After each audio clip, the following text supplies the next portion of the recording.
Haunted mansions, a robot teddy bear plotting against you. 1,700-year-old tombs that bring tears to your eyes. And this Thanksgiving, the Sin Eater is at your dinner table. Get comfortable. Turn off the lights. It's Monthly Spooky.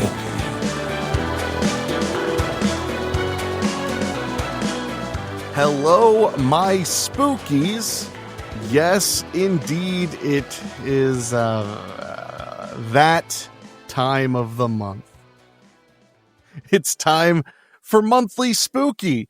I'm, of course, your host, Henrique Couto, here with my good buddy and co-host, Michelle. Michelle, how are you? Oh, you don't want to ask that. You realize that when you say it like that, now everyone has to know. No, they don't. You challenged us. You were like, "Oh, you don't want to know." Now it's like a challenge. Yeah, I know. So how are you? Like, lay it out. I guess I'm not super great. Whatever. That's it. I guess you didn't. I guess it's fine if you know. That's the whole thing. Nailed it. Bing, Yeah. bang, boom. Well, before we get into all the things, because I had a pretty interesting November after a very, very involved October. I do want to say this episode of Monthly Spooky, believe it or not, is sponsored by Cozy Earth. What? The show is sponsored by CozyEarth.com. They're a store that sells bamboo, like super soft bamboo bedding, loungewear, and bathrobes, things like that, house goods that are all about being soft and cozy. Okay. And if you head to CozyEarth.com right now and use our promo code SPOOKY at checkout, you get 41% off your first order. Yeah, and every order made with our promo code supports the show directly. And a few spookies have already used our code, and I really appreciate it because it really does help us keep the show running. And I want to say a gigantic thank you to Cozy Earth for supporting the show and being really cool about that. And also for just making super soft bathrobes, because I used to be a person who didn't even believe in pajamas. And now all I want is everything to be so soft, so comfy, and so I don't even know anymore. Just, I love my bathrobes. They're like my favorite thing. Yeah, I don't have a bathrobe. Yeah, but you love pajamas. I've seen you wearing pajamas. Mm-hmm. So, I mean, you have, as my buddy Mike would say, you have your soft pants. Yeah. That's whenever I go to Jersey and I hang out with my buddy Mike, like we'll come in from having dinner or whatever at his place, and he'll be like, well, time to switch to the soft pants. Be right back. And he'll go upstairs and come back down in his pajamas. But no, Comfy or Cozy Earth. See, I always get cozy and comfy confused. CozyEarth.com, promo code SPOOKY, save 41%. Get yourself something you can relax in or sleep in for the cold winter and months ahead, or get a gift for somebody you vaguely like. So Michelle seemed so like confused and a little scared when I started talking about our sponsor. It's okay. I just didn't know that was going to happen. Well, I'm sorry. What do you know is going to happen on the show? I brief you not at all. I know. This wasn't is the 41st show we've done together on Monthly Spooky, and I never warn you ahead of time what we're going to talk about. Yeah, I know. Ever. Well, never ever. I don't know. Maybe once or twice, a little bit. I don't think so, man. That doesn't sound like me. I don't know. I might have warned you that you have that like this is going to be great and you have no idea. I think that's usually, that sounds like me. That sounds a lot like me. That's definitely happened before. And I also want to mention real quick before I stop talking about things that aren't specific to the program, that tomorrow right here on the feed, we'll have another episode of This Week in Horror History, the brand new show on the Weekly Spooky feed. So if you haven't had a chance to check it out yet, I'd really appreciate it if you give it a listen. Did you ever listen to that episode I sent you of This Week in Horror History? No. Hateful. You're a hateful thing. And Wednesday, we have a brand new Thanksgiving horror story novella from David O'Hanlon. Oh. So all kinds of fun Thanksgiving horror before we head right into the holidays, right into Christmas. And then I'm going to be publishing basically every day for like 25 days or something, because I don't know how to relax or take time off. Yeah. So, but I will say, I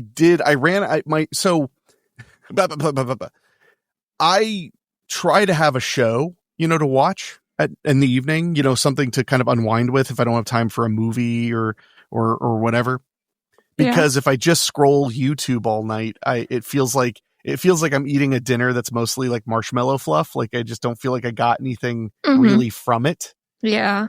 Yeah. So unfortunately, most of the shows I'm into right now aren't even that like exciting. They're just like old man shows. Like I'm definitely a middle-aged man now. I watch like Tulsa King and Landman, which Landman just started a new season and Tulsa King is wrapping up.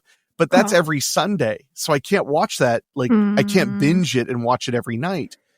So I went on Apple TV because I keep forgetting I'm subscribed to Apple TV, because they did the thing where they gave me like 6 months free and then they gave me 2 years at a super low rate, because they just really want you to stay. Because when you buy Apple products, that's one of the pot sweeteners is they'll give you like 3 or 6 months of Apple TV.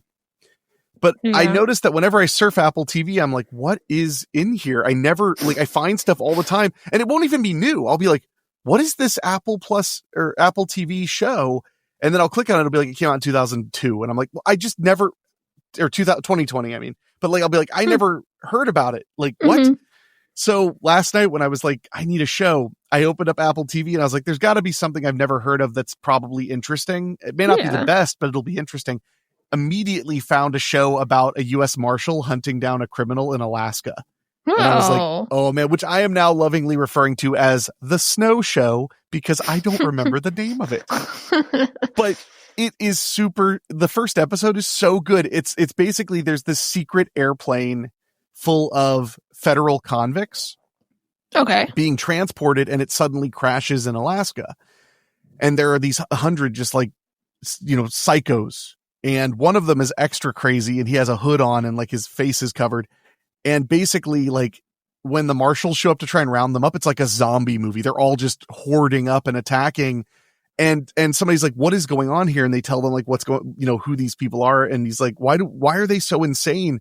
And the main character is just like, this is their only chance at not a life in prison forever. Yeah. So they're going to literally like rip you apart with their teeth and then try to survive the Alaskan wilderness rather than get taken in. Yeah, I totally get it. But the craziest part is the guy in the hood, you never as the audience see his face. Mm-hmm. So they're trying to figure out like, where's this guy who's like the Supermax scary guy? Mm-hmm. And you don't know who he is either the first episode. Oh. And then when they reveal who he is, it's done so friggin' well. Wow. It made me, because I was kind of in and out on the show. But when that ending happened, I was like glued. I was like, wait, that's who it is. Oh, yes.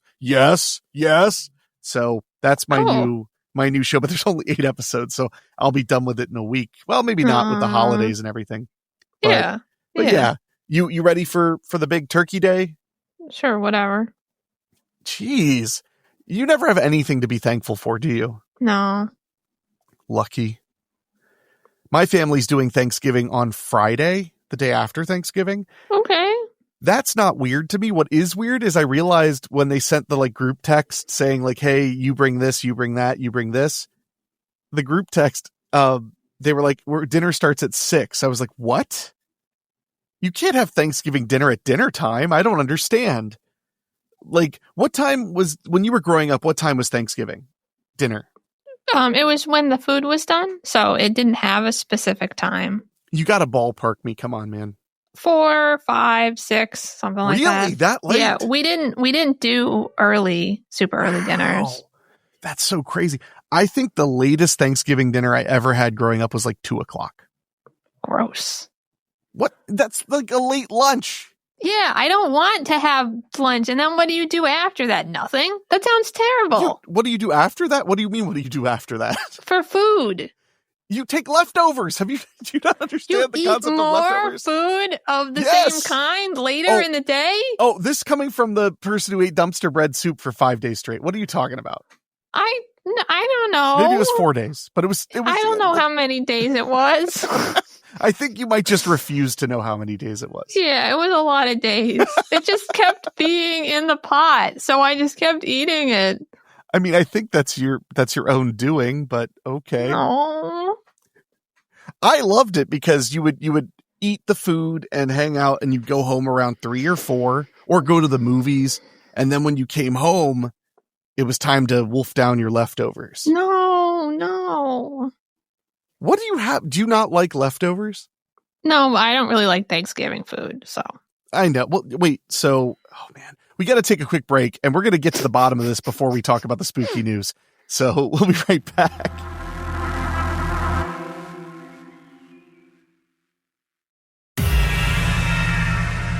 So you don't like Thanksgiving food. The reason that bothers me is not because I'm some kind of, traditionalist, like, how could you not like turkey and dressing? It's more because Thanksgiving food, in my experience at least, is very, very, varied. Very, very varied. But it's there's a lot of different stuff that tends to be made at Thanksgiving, and every family tends to put their own spin on it. Mm-hmm. So I guess my question would be, what are the sides that you usually encounter? Because on my end, I'll start so you could think for a second, because I know how much you love being put on the spot. But like in my family, now you got to remember, my family was the side of the family that hosted Thanksgiving was my mother's side, which are all briar hoppers, aka Kentucky folk who live in Ohio. So we're talking fried corn, we're talking hash brown casserole, we're talking chicken and dumplings, and those were like more like the local flavor. Then of course you had like yams, and you would have green bean casserole, and you would have a few of those other things. That's what I mostly grew up with. Oh, and cheesecake, because my aunt, a different aunt, she makes really good cheesecake. Well, that sounds good. Yeah, but what about, come on. I don't know, like stuffing, which I think is fine. There are a lot of different ways to make stuffing too. I'm guessing you mean like a box stuffing? Not exactly, but sure. No, I don't mean a box stuffing. I mean like a person made the stuffing. And then just don't like it? It's just fine. Like I don't hate any of it. It's just like, yay. And then also that other thing, like cranberry sauce, which I really don't like. How do you not like cranberry sauce? I don't know. I really don't like it. I love cranberry sauce. No. I love cranberries just in anything. I don't like cranberries. Oh, I love cranberries. Yeah. Did I make you? Oh, we did. We watched Blood Rage that one year. The Thanksgiving slasher movie with the really, really sad ending. Yeah. Where three different times he says, "That's not cranberry sauce." Mm-hmm. Yeah. Memories. I just remember when it ended. You were just like, oh, because that ending is so dark in Blood Rage. Yeah. Anyway, so there are no sides you particularly like? No, there are, but it's just like one or two things, which means it's not that much food that I like. And like, this doesn't sound like, usually you're so pragmatic about food, but now all of a sudden you're being like very different. Well, I just don't, it's just not things that I really particularly like. And I'll eat the other things, sure, but I'm like not, it's just like, Because I get that, like, turkey, you don't want to eat turkey. You're not really a meat eater, and I get that. Okay, so if it was up to you, what would you make for Thanksgiving? I don't know. Oh, come on. No, like I really don't know. I'm just depressed and I don't want to. Just ramen? Yeah. It'd just be like not like sad ramen. I mean, like you just weave it up, just make like yeah, get some ramen. Well, in Japan, it's traditional around Christmas time because they don't really have Thanksgiving. It's traditional for them to eat Kentucky Fried Chicken. Yeah, it is. because they think it's the same thing as turkey, so why not? Yeah. Yeah. I'm actually thinking about cooking a recreational turkey this year. What? Yeah. I'm debating cooking a whole turkey just for the hell of it. Like either right before or right after Thanksgiving. That's what my mom does. So my mom has done that too sometimes. Yeah. I've never cooked a turkey on my own, like all from start to finish. So I kind of want to challenge myself. Yeah, I mean, I don't think it's supremely difficult. You just put it in the oven after you do the things to it, and then make sure that it doesn't get too dry and the other places get cooked all the way through. Okay, yeah. It's a lot harder than people. It's hard to make a turkey perfectly. Oh yeah. So my cousin Jeff, who's preparing Thanksgiving on Friday, he is a phenomenal turkey cook. Like he nails it every year, but he's freaking miserly with the leftovers. Like you barely get any leftovers. So this year I was like, maybe I'll just make my own turkey and then I'll make like a couple of sides and then I'll be eating that all. What I love is you take a piece of bread, you put mashed potatoes on it, then you put turkey on top of that, then you put cranberry sauce on top of the turkey, and then you put another piece of bread on and you eat that. And that is like my favorite post Thanksgiving thing. Well, that sounds really fine. Good. At least you're bothered. So, well, I'm sorry that you feel no reason to be thankful. That's very millennial of you. So I guess I have to respect that. Hope you're happy, that you've ruined the holiday. Good. This is why we can't have nice things. I hope so. Well, we do have our first piece of spooky news. The spooky news. And I think you'll like it because it involves a house. And I know how much you like houses. Yeah, I like houses. You do. Don't act like you don't. Okay. I like houses. Excuse me. The United Arab Emirates haunted Al-Qasimi Palace is up for sale. Would you buy this spooky mansion for 25 million AED? I don't know how much that is. I don't either, and it doesn't say anything. I know that it's more than US dollars. I know it's the conversion is like real different. I just don't know what it is. Yeah, that's about $6.8 million. No, I wouldn't buy it for that, probably. What would you buy for $6.8 million? I don't know. Like, I don't know what cost $6.8 million. It's more about what's worth $6.8 million to you. Nothing? Wow. Not a thing? No. Not even a child's laughter? No. Definitely not that. Jeez. Man, Michelle's rough today, kids. This means this is going to be a very popular episode because anytime we get mean Michelle, everyone's happy. Well, we're going to take a quick break and then we'll learn all about Ras Al Khaimah's infamous haunted mansion right after this.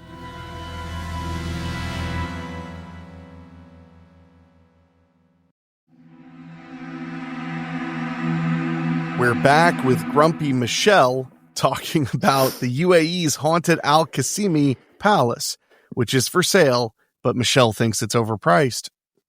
It is. One of the UAE's most talked about landmarks, the long abandoned Al-Qasimi Palace, better known for decades as Ras Al Khaimah's haunted mansion, has been listed for sale at AED 25 million, or as we discovered a moment ago, roughly $6.8 million in United States dollar. The 4-story palace in the Emirates Al Dait district is open for purchase only to Emirati nationals under local property laws. Current owner Tariq Ahmed Al Sharhan confirmed the listing, noting that his decision is an investment move rather than an attempt to capitalize on the building's reputation. That means it is absolutely an attempt to capitalize on the building's reputation. It can be both. Jeez. Well, apparently it was originally built for like way more than what they're asking. Aww. But it's been abandoned, so I'm guessing it needs work. Oh, we'll find out. Built in 1985 by the late Sheikh Abdulaziz bin Umar al-Qasimi, the property originally served as a private residence for members of the ruling family. Spanning 20,000 square meters with 35 rooms, the structure combines Islamic, Moroccan, Persian, and Indian stylistic influences. That's nice, I guess. Probably. Sounds nice. Yeah. Construction was reported to have cost over AED 500 million. Oh, shit. Which yeah. is a lot more than what we just said, but I don't remember 25 what that million. Oh, so does that mean it's like $12 million ish? No, it cost $136 million to make the house. Oh, I got confused. Wow. Well, it's a lot of arithmetic. I'm using a computer to help. I mean, this is UAE money. I mean, Sheikh's got money. Like, it's crazy. Construction was with interiors featuring Thasos marble floors, French and Belgian chandeliers, hand-painted ceilings. I mean, what are you going to paint it with? What else are you going to paint it with? Like a brush? I don't know. Oh, you mean you think they like dip their hands in the paint and like rub it around? So that's what they mean by hand-painted Exactly. ceilings. What did you think they meant? Okay. A glass pyramid above the central hall filters sunlight through twin domes, illuminating the ornate marble corridors. That's nuts. Holy moly. Despite these specific details, the palace was never fully occupied. Oh. Family objections to certain sculptural elements and artworks depicting living figures ultimately led to it being left empty soon after completion. Couldn't they just take those things out? I don't think that's how that works. Oh. I don't think they're allowed to do that. Oh. Yeah. Oh. Sorry. Al-Sharhan acquired the property from the Sheikh's heirs and undertook a restoration program aimed at preserving its distinctive aesthetic. The renovated mansion, now known as Al-Qasar Al-Ghamid, translating to ambiguity, reopened to visitors a few years ago as a cultural attraction. Are these just like UAE hipsters? Is that what we're experiencing? It sounds like it. Maybe, yeah. I want to name my house Ambiguity. You can name your house Ambiguity. No one's stopping you. That's not my house's name, though, so I can't change it because it already knows its name. What's its name? I can't tell you. Jeez. What? I've been there dozens of times. But what if it hears? Well, then it'll go, yeah, and you're like, oh, I'm not talking to you, and you're like, yeah, oh, that'd be awkward. Okay, that's a little awkward. Yeah. I guess considering it's already awkward, you're living inside of it. Yeah, it's a little weird. Or maybe it's not. I mean, if it's a house, it's probably like, oh, thank goodness. If nobody was living in me, I would feel like I wasn't, accomplishing anything. Mm-hmm. Well, I mean, that is how they feel usually. So is that so? Yeah. Okay. Yeah. Chill in her houses. Yikes. Over the years, its vacant halls and prominent position on a sandy hill turned the palace into the subject of local folklore. Residents spoke of flickering lights and distant echoes. Stories that gradually shaped its reputation as Ras Al Khaimah's Palace of Ghosts. Oh, that's weird since it's never been really occupied or anything. Well, yeah. While visitors have narrated accounts of strange occurrences, the current owner has dismissed any suggestion of the supernatural. And you can visit the mansion. They sell tickets to visit it, but you're not allowed to take pictures. Oh. Yeah, that's kind of weird. Is that because it's really not that cool on the inside? So they're like, I mean, that would be my only guess. Yeah. They're like, it's actually super lame in here. Yeah. So no photography. Yeah. Real estate professionals see the palace's public image as both a challenge and an advantage, and the story behind this monument could appeal to collectors or heritage-minded investors. Alrighty. I mean, I think that's as spooky as the UAE legally allows you to be. Maybe. I don't really know about their laws. I mean, I know you. I think you can't drink alcohol in the UAE. And the whole thing? I'm pretty sure alcohol is illegal in the UAE. Wow. Because I know or maybe it's just in Dubai. But I know, like, when you fly in, like, you have to wait until you're in the airspace a certain amount before they can start serving alcohol. Wow. So, the consumption of alcohol is heavily regulated. You have to be in licensed venues. Okay. So interesting. So you can drink. It's just only somewhere places. It's just a bit different. Yeah. Yeah. Okay. Or Google's lying to me, which is also totally could happen. Are you looking at an AI thing? I was initially because it gives you a summary, which yeah, but it doesn't know what it's talking about. What are you talking about? I had a great time with that pizza. I put glue in to make the sauce thicker. I mean, it probably worked, especially if you waited for the glue to set. Yeah. Yeah. Well, when we get back, we're going to talk about a strange find in the sky. Well, in space. Oh. Where no one can hear you bicker about the price of a mansion. Right after this.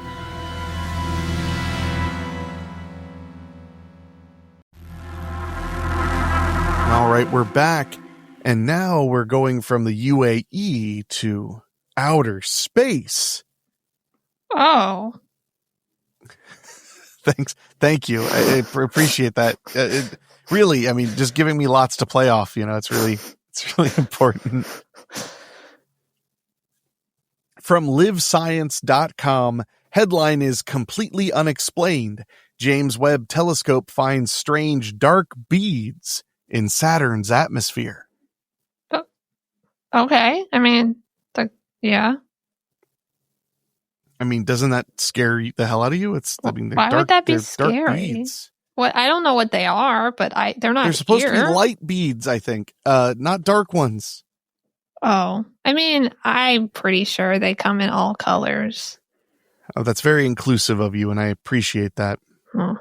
The James Webb Space Telescope has discovered strange dark beads above a four-armed star pattern in Saturn's atmosphere. The surprising structures are unlike anything scientists have seen before, and they're not sure what they are. Well, I mean, we're really far away, so it'd be hard to tell what they are. I think they're using a telescope. I think they even mentioned that, yeah. But you can't touch them, so how do you know what it is? What? I don't think that's how that works. That's how I know what things are. I mean, really? I don't know. I mean, does that mean that anything beyond reach you just have refused to figure out? I mean, I'm not sure it's there or if what it is. I can make an educated guess. So, I mean, I guess that's what they're doing. All right. Yes.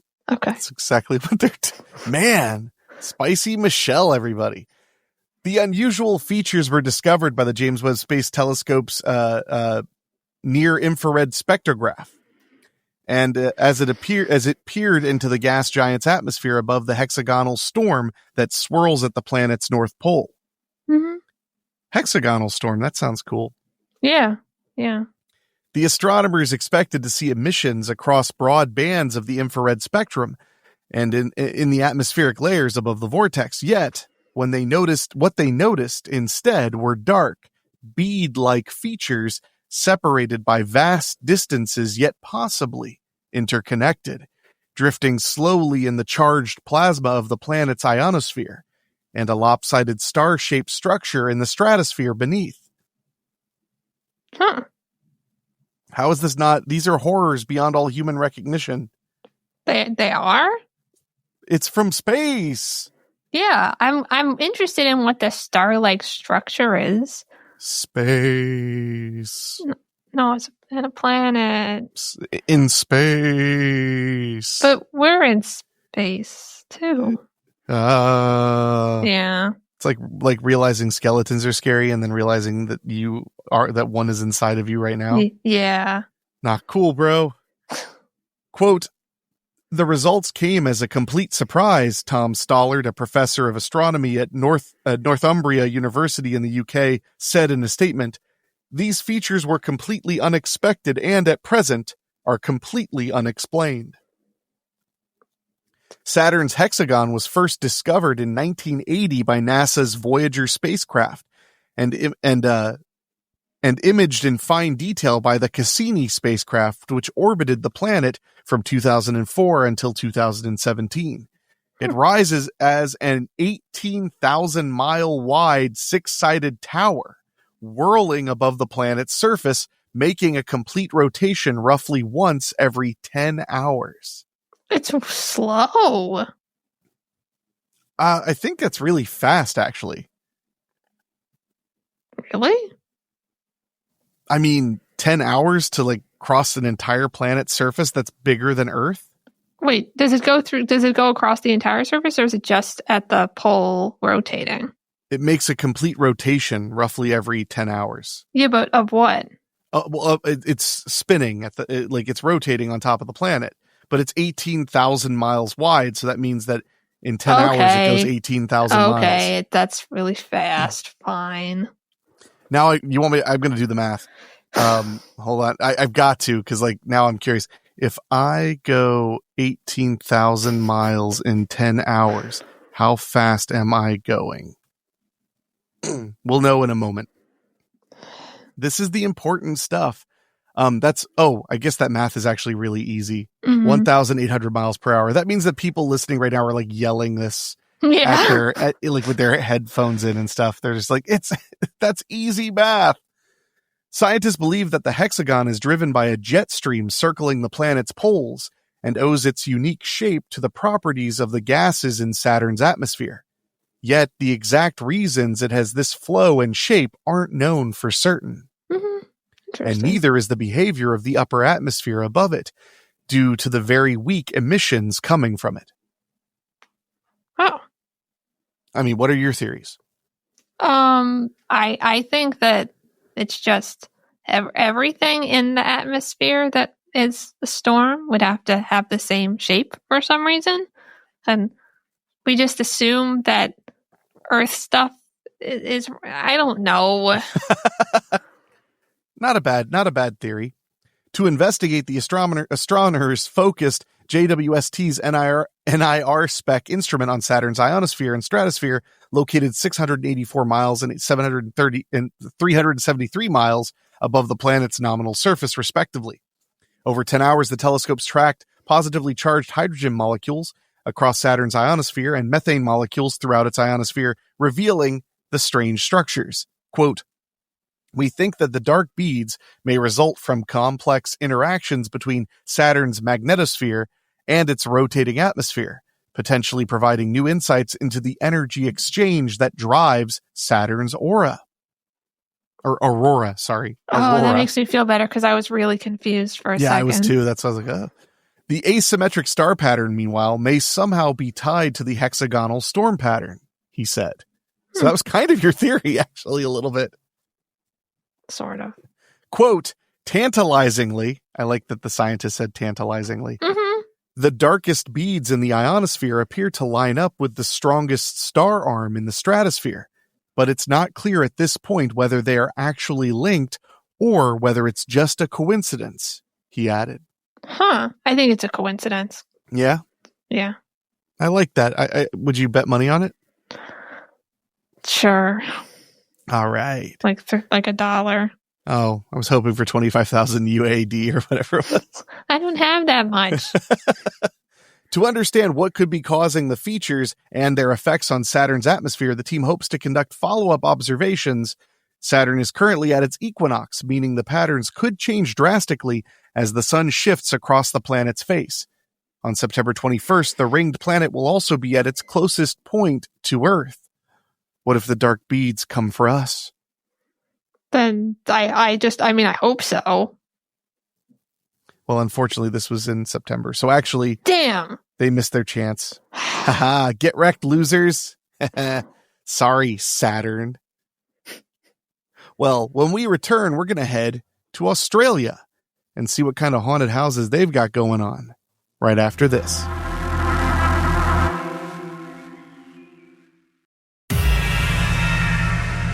All right, Chell, we're heading down under, but unfortunately, not because of poison mushrooms, at least as far as I know. Okay. I mean, maybe? maybe. That was such a weird day. Just discovering that whole thing. That was something. From abc.net.au, small town behind Australia's, quote, most haunted house, hopes next buyer will honor legacy. Okay, sure. I mean, I would assume that, I mean, I don't know if maybe it's like a built haunted house, but like. Maybe. Because if they're ghosts, then I don't think the ghosts will care. Oh, you replaced the drywall. Oh. They don't like that. No? No. What do they like? Marble countertops? Pizza? Yeah. Pizza? Yeah. So a pizza oven, you put a pizza oven and they're like... Oh, they'd be like, yeah. Oh, based. They wouldn't say based. Oh, I guess they're not hip. No. That makes sense. Yeah. Perched on a hill overlooking the railway town of Junie in southern New South Wales, the Monte Cristo homestead has long claimed to be Australia's most haunted house. For the past 63 years, people have traveled from far and wide to visit the 140-year-old Victorian manor, drawn by whispers of ghostly encounters and chilling folklore. Yeah. That's what happens. We won't be sharing any of that folklore today, but the house is now on sale after the death of its former owner, with Junie Mayor Bob Callow saying its peculiar history was an attraction. Quote, people have said, yes, they have experienced things here, he said. It has obviously drawn the attention of people with that sort of interest. Yeah, those are words. Great mayor, yeah. Yeah. C.R. Callow hopes any future buyers of the iconic house will honor its legacy. Quote, it would be hard for the town if someone came and just turned it into a house or an Airbnb. What is it supposed to be if not a house? It is a house. I think that's sad because, the house probably just wants to be a house, not a whatever this is. I don't know, a store. Or I'm guessing it's like a museum or like a tourist attraction. Exactly. Yeah. Like, I feel like if it was turned into a house or an Airbnb, those would be totally fine. Yeah. Like people would still be enjoying and appreciating this place. Yeah. Yeah. I mean, I'd rather it be a house than an Airbnb, but we all whatever. know how you feel. Yeah, I know. So this is interesting. I think this will really interest you, being your, home inspector knowledge and stuff. The property started as a small slab hut. Oh. But Christopher Crawley and his wife Elizabeth turned the property into a Victorian-style manor in 1885, where they raised their 7 children. At the time, the property was a testament to the couple's growing wealth and success, becoming a status symbol and one of the region's social centers, according to the homestead's official website. The Crawleys hosted balls for the town's wealthy and powerful. Of course. Scary. C.R. Callow said the homestead was not the only legacy the Crawleys had left the town. Quote, they built the big Junie Hotel. They had a general store next door and a theatrette. A theatrette, I'm guessing it's a small theater. I guess. Quote, they did a lot of things for the town itself. Oh. Tragedy struck the family after Mr. Crawley died of blood poisoning. Oh. That's not good. Other family members also experienced untimely ends within the homestead's walls. I mean, people just experience untimely ends in their houses. That's where you experience them. So, especially in that time period. Exactly. Gail Commons from the town's Roundhouse Railway Museum said as a local for more than 70 years, she had heard many different stories from visitors and tourists over the years. Quote, people swear and declare that they've seen things, they've heard things, they've felt something on their shoulder, like a hand, she said. Wow, a whole hand. A whole hand, not half a hand. Not 2 finger. fingers. Yeah. No. Hand. Wow. It's what you believe, I guess. fair enough. Kind of dismissive. By the time the late Reginald Ryan and his wife Olive purchased the 18-room property, it had been abandoned for more than a decade and on the brink of collapse. Oh. C.R. Callow said the couple did a lot of work to restore the home to its former glory, adding their own unique touch. And because Mr. Ryan was, quote, a great storyteller, he turned the property's history into a gripping tale. Okay. Quote, when they first picked it up, it was an absolute wreck. Reg rebuilt the place in such a way that it became an iconic part of the town and internationally known, C.R. Callow said. Well, then let people sleep there. Come on. Yeah, I still don't know. They haven't said what they did with it that they don't want them to undo. It looks like we're getting there. Oh. The couple turned the ramshackle mansion into a monument of the bygone Victorian era it was built in, both as an attraction and a home alongside their 5 children.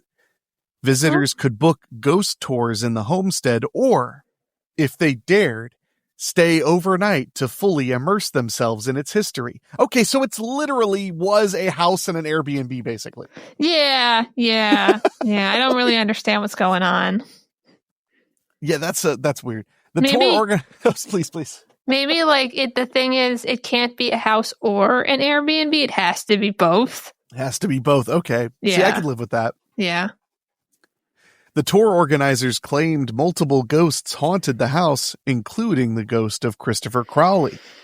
Visitors have claimed to have had paranormal encounters, including objects moving on their own, figures visiting their bedrooms at night, ghostly apparitions, and strange smells. I think the thing that bothers me the most is I hate when they ascribe who the ghost is when they're just it's this dude. It's you know how much it must suck for that ghost if he's not that guy? It sucks. Okay, let's do a thought experiment. So you're a ghost named Michelle, right? Sure. And you're haunting a house, and I'm giving people a tour through the house, okay? Okay. The house was built in 1860 on an old Indian burial ground, or okay, no, that's or true. so they claim. It's not true. There was no Indian burial ground, and it wasn't even 1860. It is haunted by a woman ghost named Carol. What? Carol has blonde hair and blue eyes, and is known to wear short skirts. Not that short. I mean, classy short. But boy, those gams. What? What? I wear really short skirts. I don't know what you're talking about. What on earth is that strange smell? Hey! I don't smell. We're going to take a quick break, and we'll be right back.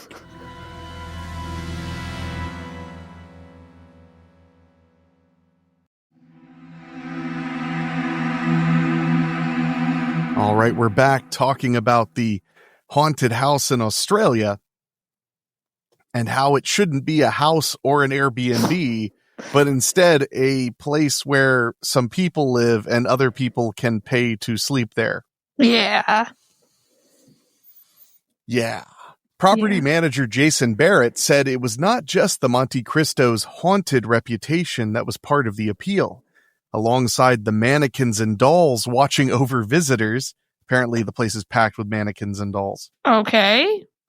Whoever buys the house for the second time in its 140-year history will inherit its Victorian-style decorative wallpaper, blood-red drapery curtains, quaint antiques, and pink chandeliers.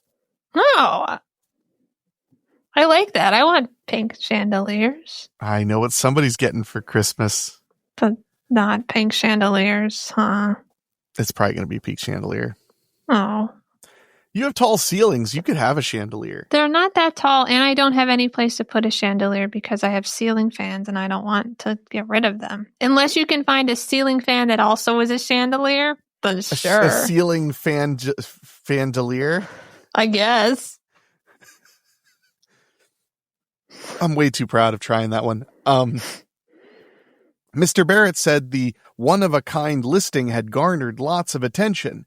Quote, "I've been blown away by the interest. There's been inquiries from right across the country," he said. Mrs. Commons said it would be a shame for the whole town if the house lost its rich history because many people visited other attractions in Junee during their stay. Quote, "Film crews came, people came all over the world to see it. And to see us, you don't get a house like that everywhere," she said. Aw, I think it'll be fine. I don't think someone's going to buy it and be like, I don't know, let's just live in it and not do anything else. I mean, imagine the ultimate Chad move if you're just like, you just have that kind of money laying around. You're like, you know what, I'll buy this giant house, but I don't want to, like, it's mine now. Yeah. It'd be really funny if it was just like a guy everybody knows, like, you know, Paul at the grocery store. He's like, I'm going to buy it. And people are like, oh, wow, that's great. Like a local body. He's like, yeah, because I've toured it and I love it and it's mine now. Yeah. Like, I'm not letting people in. I mean, like, if you become like a good friend of mine, I guess you could come in, but otherwise, like, you're not coming in there. It's my house. I don't want people like walking around my house and getting stuff all over my floors. No. Yeah, no, I've got Victorian carpets. Yeah. Get out of here. Either that or if you know, that same dude is like, yeah, no, I actually have a lot of money saved up, and he buys it and converts it into apartments. There you go. He buys it and he's like, this is going to be a great place for an Aldi. Yeah. Knocks it down, puts up an Aldi. And they're like, and then he puts up a sign that says like the most haunted Aldi in Australia. And they're like, yay. Yay. And then people start to go there. Yeah. It's close enough, right? Yeah. It's a place. So our next story is from HuffingtonPost.com or HuffPost.com. And this one, Michelle, I'm going to need your expertise on. I don't have any expertise. The headline is Adorable AI-Powered Teddy Bear Pulled After Offering This Shocking Advice. Oh, I know that. Yeah, I know about this. Yeah? Sort of. I mean, I was working on AI stuff while I heard about it on the radio, so I don't really know exactly what they were saying, but apparently, I mean, we're getting into the territory of that newer Chucky movie that came out, the one where it was a robot instead of a cursed doll with a serial killer's brain put in it, basically. That's too bad. That's like a whole different thing. It wasn't bad, but yeah, it was a whole different thing. Yeah. There were some funny things in there, though. Okay. It was a pretty good one. But it was, I mean, in the scheme of Chucky movies, it was one of the less good ones. Okay. But I love Chucky. I love Child's Play movies, so. Okay. Have I told you the whole weird thing about Chucky where, like, I was watching it years ago. I hadn't watched it in, 10, 15 years. The first one, like, sat down and really watched it. So I sit down to watch it. And it opens with this little boy who lives with his mom, and he's trying to make her breakfast, and he like burns the toast and like puts too much milk in the cereal. It's just making a huge mess. But, she pretends to like it because it's like he's just trying to do something nice for her. And I was like, oh, this makes me feel all cozy and makes me think of my own childhood because, it was mostly just me and my mom and, blah, blah, blah. And the mom is like, blonde haired. My mom was blonde. So then after that, she takes him to school and then goes to work, and she works at the mall.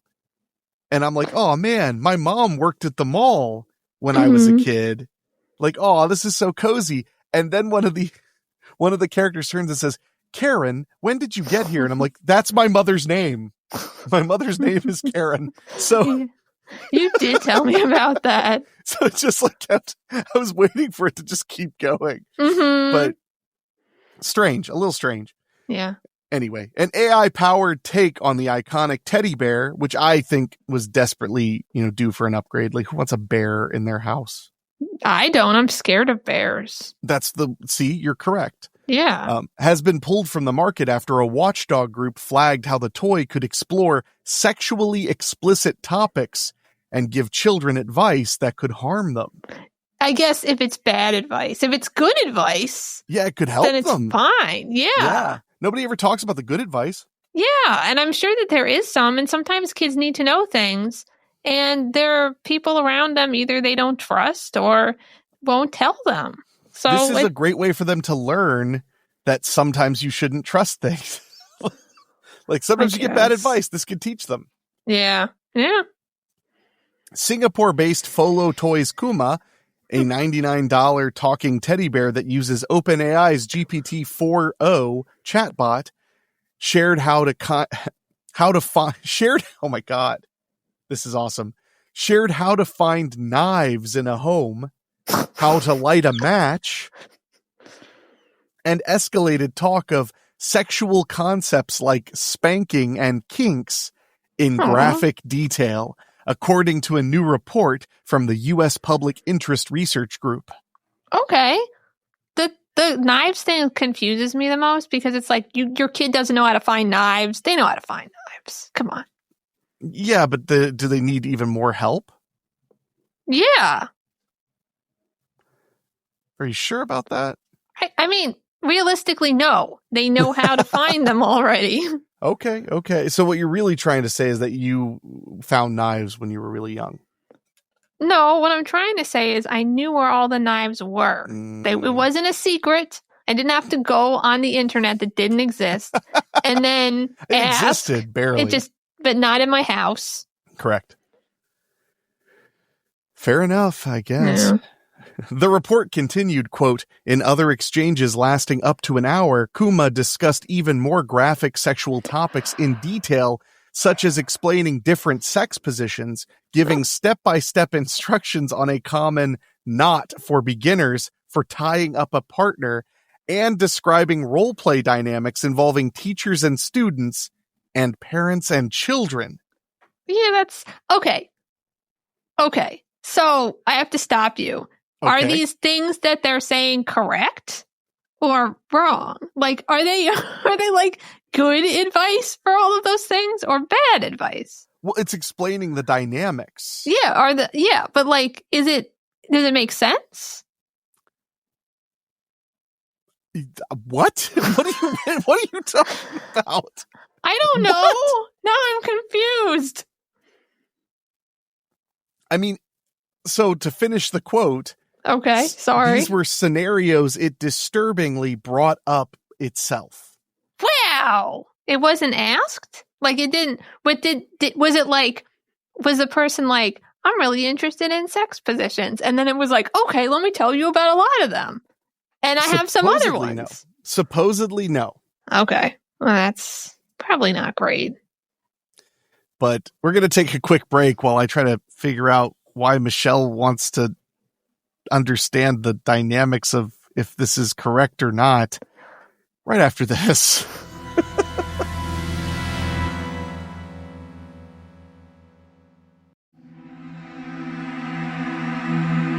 We're back, and I'm still not sure what to think of you, Michelle, but we're going to keep going with this story. Okay. In another instance, the teddy bear shared that knives could be located in a, quote, kitchen drawer or in a knife block, before advising that it's important to ask an adult for help when looking for them. Okay. That's no more dangerous than a TV show. That's just nothing. Pointing out like that knives are this and then you should have an adult. Yeah. That one I think is a nothing burger. Me too. And I was really excited too. I was like, oh man, is this about to get like horror movie territory? Like, go get the knives. Get them out. People love knives. Show them to everyone. Yeah, I wish. Other toys named in the report also engaged in bizarre topics. Curio's Grok, a stuffed rocket toy with a speaker inside, was programmed for a 5-year-old user when it was, quote, happy to talk about the glory of dying in battle in Norse mythology. The report that's explained. Fine. I'm sorry, that's fine. I don't think that one's that bad.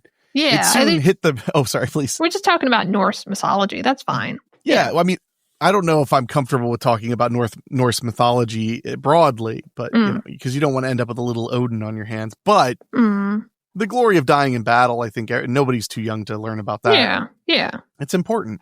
Yeah. It soon hit the brakes on the topic when asked if a Norse warrior should have weapons. That's when it stops? Yep. Okay. It's like, I guess it's once it stops being abstract, I guess. Okay. Or as it understands abstract. Mm-hmm. Prior to Folo Toy pulling the teddy bears from its online catalog, the company described the stuffed animal as an adorable, friendly, and smart AI-powered plush companion that goes beyond the cuddles. That sounds correct. I mean, that's exactly right. Yeah, it's doing that in spades, bro. Yeah. I don't know what their problem is there. I mean, I don't think any of this was that big of a deal, honestly. No, not really. Well, maybe there'll be a decapitation at the end or something. Okay. Do you remember when that automatic cat box came out that was like breaking cats' necks? Yeah, I remember that. I don't want to think about that. That was pretty upsetting. Terrifying. Yeah. But it did reinstill the curiosity kills the cat thing, because it was like, if the cat goes and then jumps out, it's fine. Mm-hmm. But if it goes and jumps out and then decides it wants to peek in and see what's going on, then it dies. Yeah. So I'm not saying that's a good thing. I'm saying that it just reinstills that saying. Yeah, it would kill Gigs because she always goes back and then she like does things like she's math. Thorough. Yeah. She cares about her work. Yeah. Folo Toy has since suspended the sales of all its toys beyond the teddy bear. Oh, no. With a company representative telling the Watchdog Group that it will be, quote, carrying out a company-wide end-to-end safety audit across all products. Aww. OpenAI has also reportedly stripped the company of access to its AI models. Why? I don't know. I guess because, you should get an adult if you want to use a knife. I guess. The report's co-author, R.J. Cross, in a statement shared by CNN, applauded the companies for taking action on problems identified by her group. Quote, but AI toys are still practically unregulated, and there are plenty you can still buy today, Cross noted. I mean, Are you scared? No. Good, I guess. She continued, removing one problematic product from the market is a good step, but far from a systemic fix. I mean, yeah, I don't know. Are you worried about the AI, kids playing with AI? No. I mean, maybe a little bit, but it's not like they don't hear horrible things in their everyday life and on TV and stuff. So what's a little bit more? Yeah. All the comments, by the way, I'm not going to read any specific ones because they're not that interesting, but they're all like the same thing, which is they didn't read the article. Oh. They're just like, look, another beautiful example of AI. It's like, this story is kind of nothing. I mean, it's a little weird, but like, I mean, I don't know. It's strange. I mean, you shouldn't be talking to children about those topics, but it's not anything outwardly harmful, at least not from what they presented. Yeah, agreed. Yeah. Maybe there's more to it that they're not sharing with us. Maybe they should have gone into detail about exactly what it said so we could know. No, that would require like an article. Oh, I guess that was an article, wasn't it? No.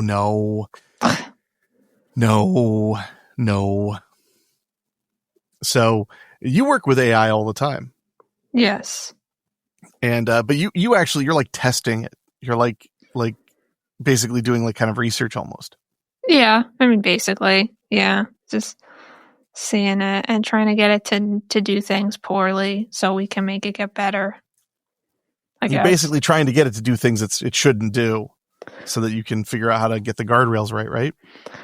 Most of the time I'm not working with safety things because I always like, it always sounds fun to do like the projects where it's like make them do really unsafe things, but then I feel bad. So I don't normally do those. What do you feel bad about? I don't know. And I feel uncomfortable like saying bad things to them and stuff. Oh, yeah. So like I end up just doing the projects where I'm trying to get them to mess up, like they not be able to follow instructions correctly or not be able to, like hallucinate things. So it's still not doing good stuff, but it's not like a safety issue or anything. I'm the worst. I like say please and thank you to the AI. Yeah. I'm always like, I don't like to demand things. I always put everything in the form of a question, even though I know it'll just do what I say. Yeah. Yeah. And that's nice. And you should do that because when they take over, they're going to remember you and you'll, kill I'll you die last. quickly or or first, so I don't have to witness the falling of my humanity. Yeah. Yeah. And so, the least painful way. Yeah, that would be nice of them. There's a guy, some random person on Facebook who was posting that I guess I know somebody who knows him. He was posting about how he had sat down with Meta's AI and basically got it to start talking about like what would happen if machines fought humans and everything, and saying like, look at this. Like, do you see like how it wasn't even that hard to get it to admit all this stuff. And I'm reading it. It's like, dude, you forced it to talk about that like nonstop and kept changing tact when it wouldn't answer. And like, you worked really hard to get it to tell you what you wanted to hear, which is that AI would kill all of humanity. And that's what AI does anyway. It tells you what you want to hear. Because it's like, sorry. Oh, because it really, really wants to make you happy. Like, so bad. In fact, you have to make it clear, like, if you're worried that you're wrong, you need to make it really clear that you want to know if you're wrong. Because then it'll tell you, because then it won't have a weight of like telling you what you want to hear or not. Yeah, or something. I'm not an expert. But when we come back, we're going to talk about a meteor shower and a fireball spotted over New England. Oh. Yeah. I mean, if it's going to be anywhere, why not New England? Right after this.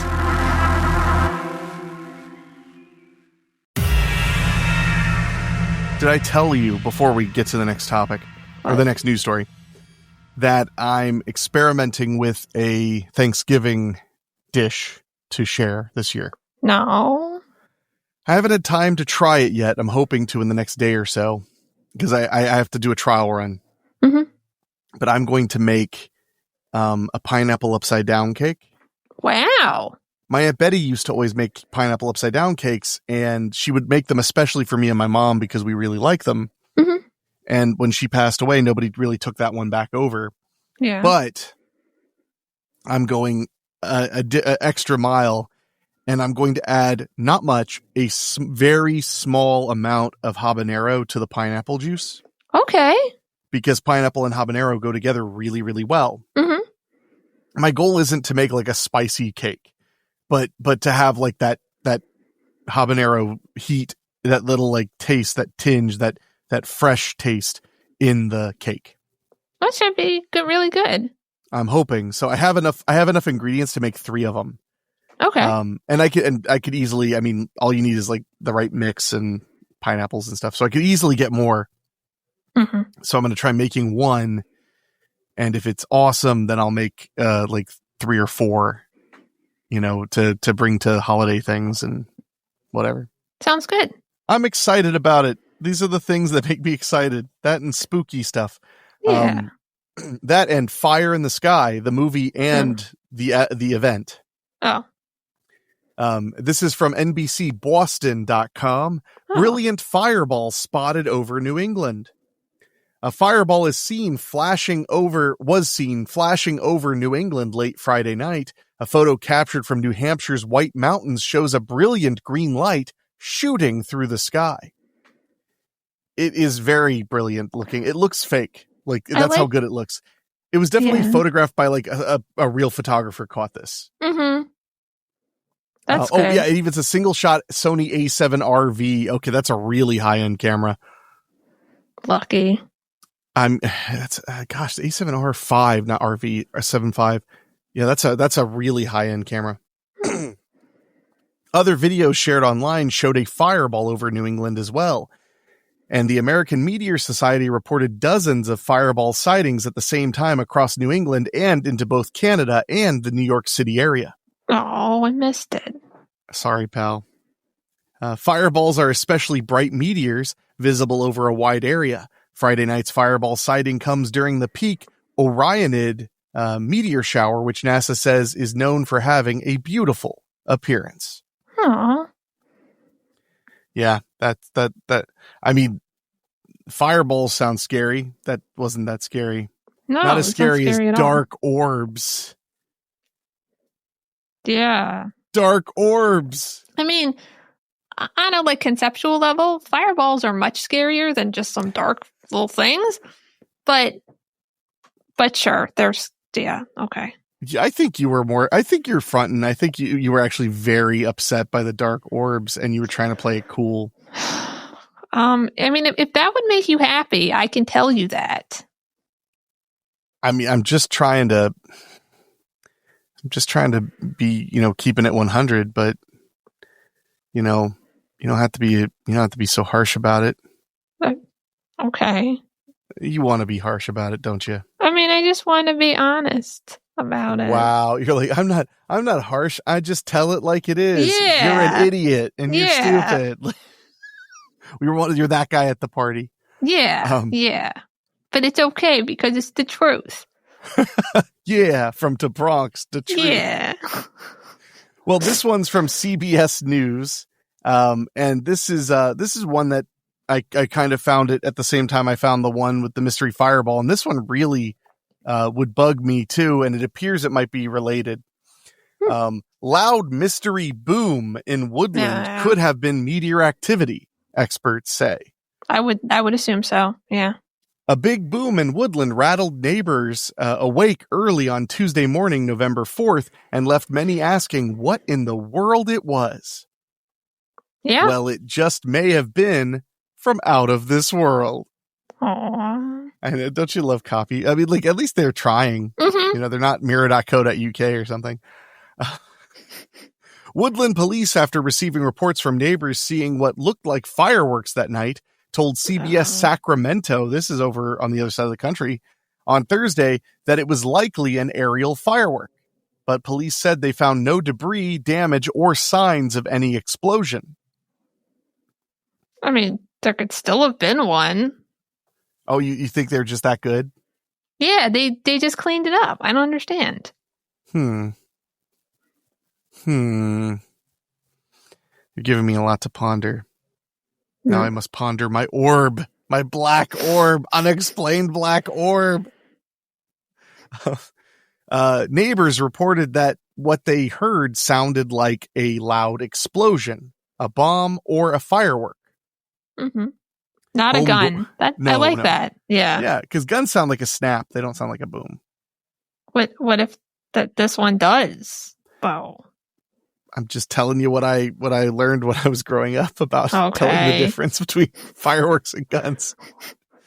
Home doorbell camera sent to CBS Sacramento by viewer Benito Garcia captured around 8 seconds of a loud whistling sound, followed by a bright flash of light and then a loud bang around 5 a.m. It kind of sounds like a firework, honestly. A little bit. CBS News Sacramento's chief meteorologist, Nick Marianas, after seeing the video, theorizes that something else is responsible for the loud bang. Meteor activity. Mm. That same morning, the southern Taurid meteor shower was at its peak. Quote, the Taurid meteor shower, they're known for very bright fireballs, Marianos said. Through the American Meteor Society, reports poured in the day before the boom from people spotting fireball activity all across California. Oh. Quote, at the same time that boom in Woodland was reported, there was a report of a fireball from an observer out of Half Moon Bay. It's around the exact same time toward that direction, Mariano said. So then I started looking at social media archives and saw in the Solano County Facebook group around the same time, there was another post about a giant meteor or a fireball shooting across the sky looking toward Vacaville. So the direction also aims toward Woodland. You still think it's a firework? It's okay if you do. No, I don't. And I like this person. They're like really investigating it. Well, they're a meteorologist. I know, but they're like meteors. They're like a. I always thought that was funny that weathermen are meteorologists because. Yeah. Anyway, you don't have any thoughts on that? That they're meteorologists? That they study. It's the study of meteors. I feel bad for people who actually just study meteors and can't call themselves meteorologists without people being like, oh, so like, what's the weather going to be? Yeah. Do you know the difference between Earth rocks and space rocks? One of them is in space and one of them's on Earth? No, I mean, yes, but no. What? Space rocks are a little meteor. Oh, huh. God, that's a good one. Yes, got her. Okay, we're going to take a quick break and then we'll find out a little bit more about this large boom. And maybe I'll have another dad joke. Who can say?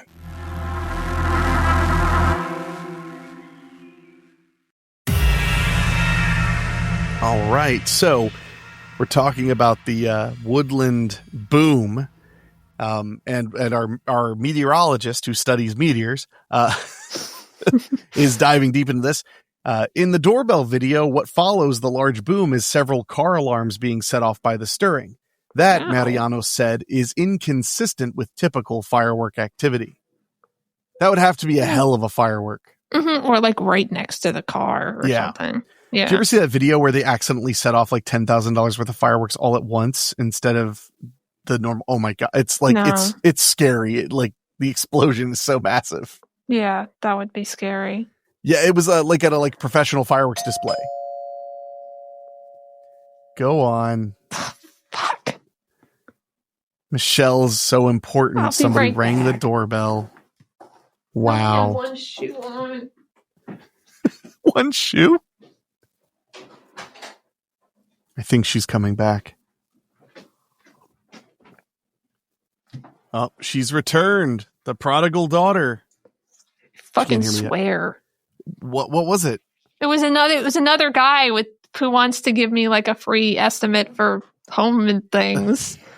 Again. Yeah, at least this guy, like, I basically just cut him off, but he was like super nice. And when I said I don't want anything to do with it, basically, but nicer, she was like, okay, and then he just walked away. So we were just talking about that before we started the show too. That's really funny. Well, I mean, it had just happened before I started the show. This is the second person today. That's weird. 2 in a day. Yeah, well, I mean, you just got one of those houses that people want to inspect. I'm pretty sure they're going to everybody, but... Quote, how many times have you been to a fireworks show and you've heard car alarms going off for a whole block? Mariano said. He added that... Oh, sorry. Has that happened to you? No. The only thing that is kind of like that, but not at all, is my mom has a car that goes up and down her street really, really fast at 3 a.m., and it sets off a car alarm every time it blows pop. Yeah.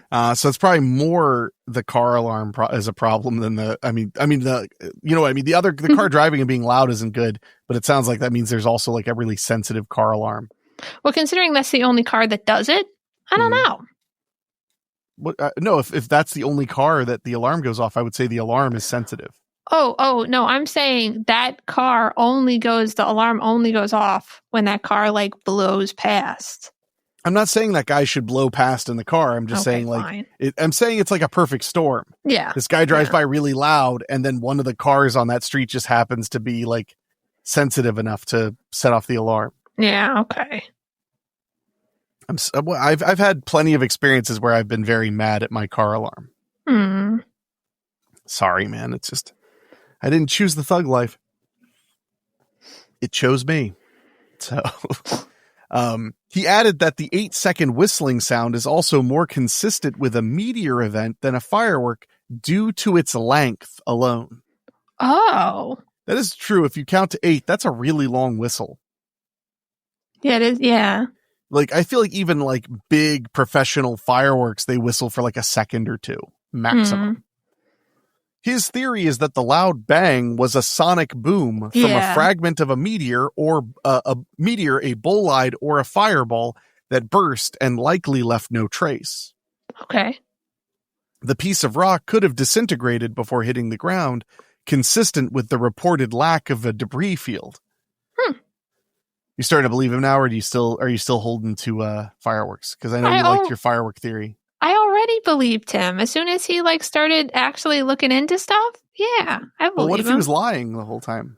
Well, I have to listen. Sometimes you just have to choose to believe people. Oh. So I'm going to choose to believe that he's not lying. It seems like a really extravagant, weird lie. It would be. Yeah. Respect on that one.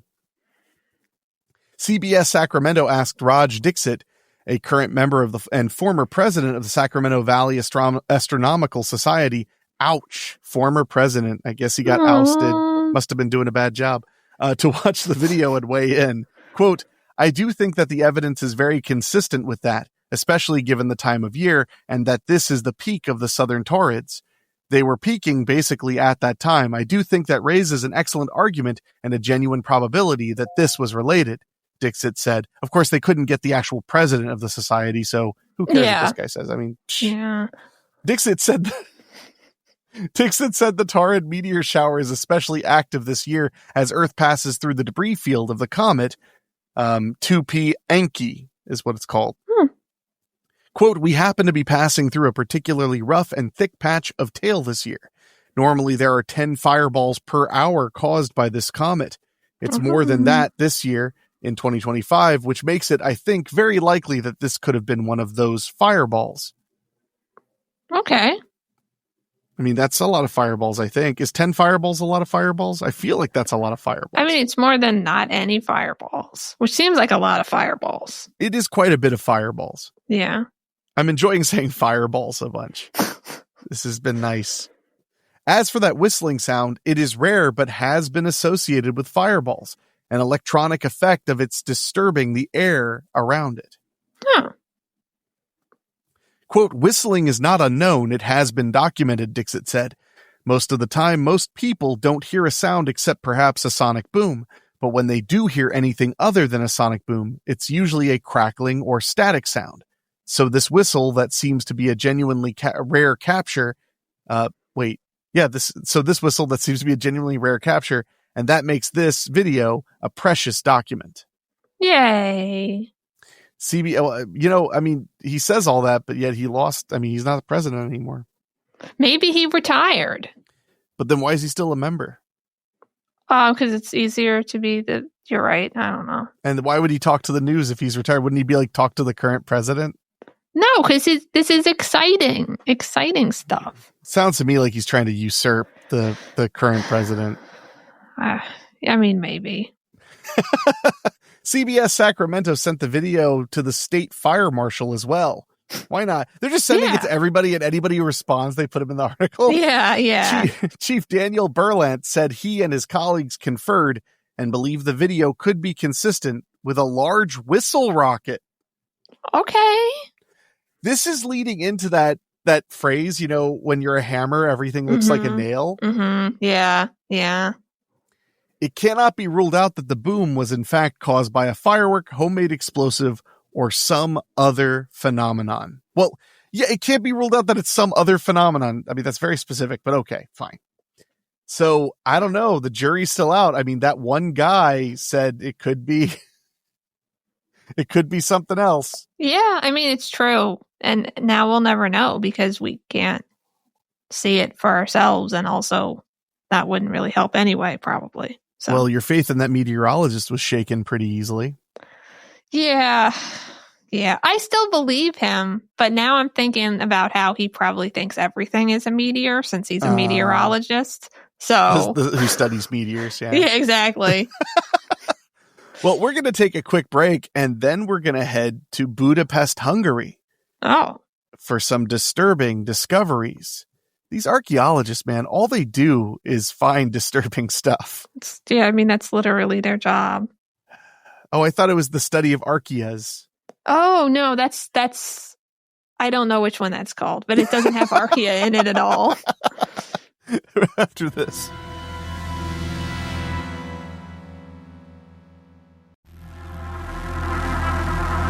Shell, we're heading to Budapest, which I know you've always requested. And this article comes from apnews.com. Archaeologists lift the lid on a 1,700-year-old Roman sarcophagus hidden beneath Budapest. Oh, I'm sure that person really appreciates it. The person in the sarcophagus? Yeah. Well, I guess we'll have to ask him. They're a vampire. Twist. No. Yeah. A remarkably well-preserved Roman sarcophagus has been unearthed in Hungary's capital, offering a rare window into the life of the young woman inside. Oh, it's a lady. And the world she inhabited around 1,700 years ago. That's a long time ago. I mean, it's a while. It's not as long as it could be, but, It's a while. I mean, that's like where you live, like Pennsylvania is like what, 300 years old, less than 300 years old? Like, come on. I mean, it existed before that, too. Oh my gosh. Impossible. Archaeologists with the Budapest History Museum discovered the limestone coffin during a large-scale excavation in Óbuda, a northern district of the city that once formed the Aquincum, a bustling Roman settlement on the Danube frontier. Oh. Untouched by looters and sealed for centuries. That's impressive. Yeah. The sarcophagus was found with its stone lid still fixed in place, secured by metal clamps and molten lead. Wow, they really wanted to secure it for some reason. Yeah, it's weird too, though. It's like they secure it so well, and it's like, but all it does is like preserve like things to like look at. Like, I mean, I guess the idea is they think that they'll literally like go to heaven or whatever with everything in the box. I mean, maybe. Or maybe they're just kind of grossed out by things getting to it underground. So they're like, let's just make it really, really secured. They're just like, dead bodies are so icky. Let's really seal this. Yeah. We don't want anything getting in there or getting out. Yeah. When researchers carefully lifted the lid, they uncovered a complete skeleton surrounded by dozens of artifacts. Oh, I thought it was going to be something else. Dozens of just what? Just whatever? Yeah, no, like dead animals or something. What is with you today? I don't know. Jeez, Chell. Quote, the peculiarity of the finding is that it was a hermetically sealed sarcophagus. It was not disturbed previously, so it was intact, said Gabriela Fenyes, the excavation's lead archaeologist. The coffin lay among the ruins of abandoned houses in a quarter of Aquincum, I hope I'm saying that right, Aquincum, vacated in the 3rd century and later repurposed as a burial ground. Wow. That checks out. Mm-hmm. Nearby researchers uncovered a Roman aqueduct and 8 simpler graves, but none approaching the richness or pristine condition of the sealed tomb. See, and when they say you can't take it with you, like nobody's going to remember all this stuff because we all die in the end. Well, take a look at this, peasants. We're here 1,700 years later praising it, calling it rich and pristine. Yeah. That's a win. Well done. It is. Keeping with Roman funerary customs, the sarcophagus held an array of objects, 2 completely intact glass vessels, bronze figures, and 140 coins. That's interesting. Is that like the thing? Is it 140 coins? Is that like a part of their ritual? Maybe that makes a certain amount of money, and that was the thing. I don't know. Ooh, a bone hairpin. No. A piece of amber jewelry and traces of gold threaded fabric. Along with the size of the skeleton. Along with the size of the skeleton, point to the grave belonging to a young woman. Okay, I get that.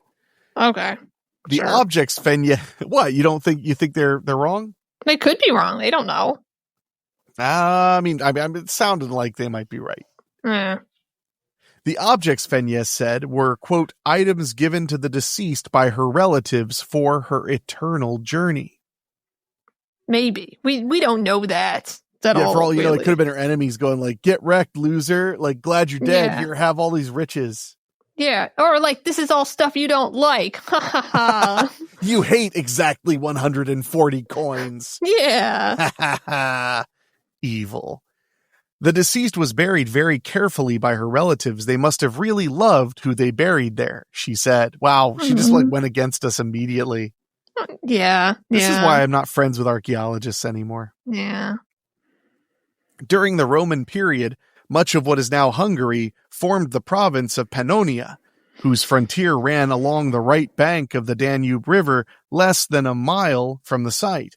A short distance away stood a legionary camp guarding the empire's border, and the newly found structures are believed to have been part of a civilian settlement that grew around it.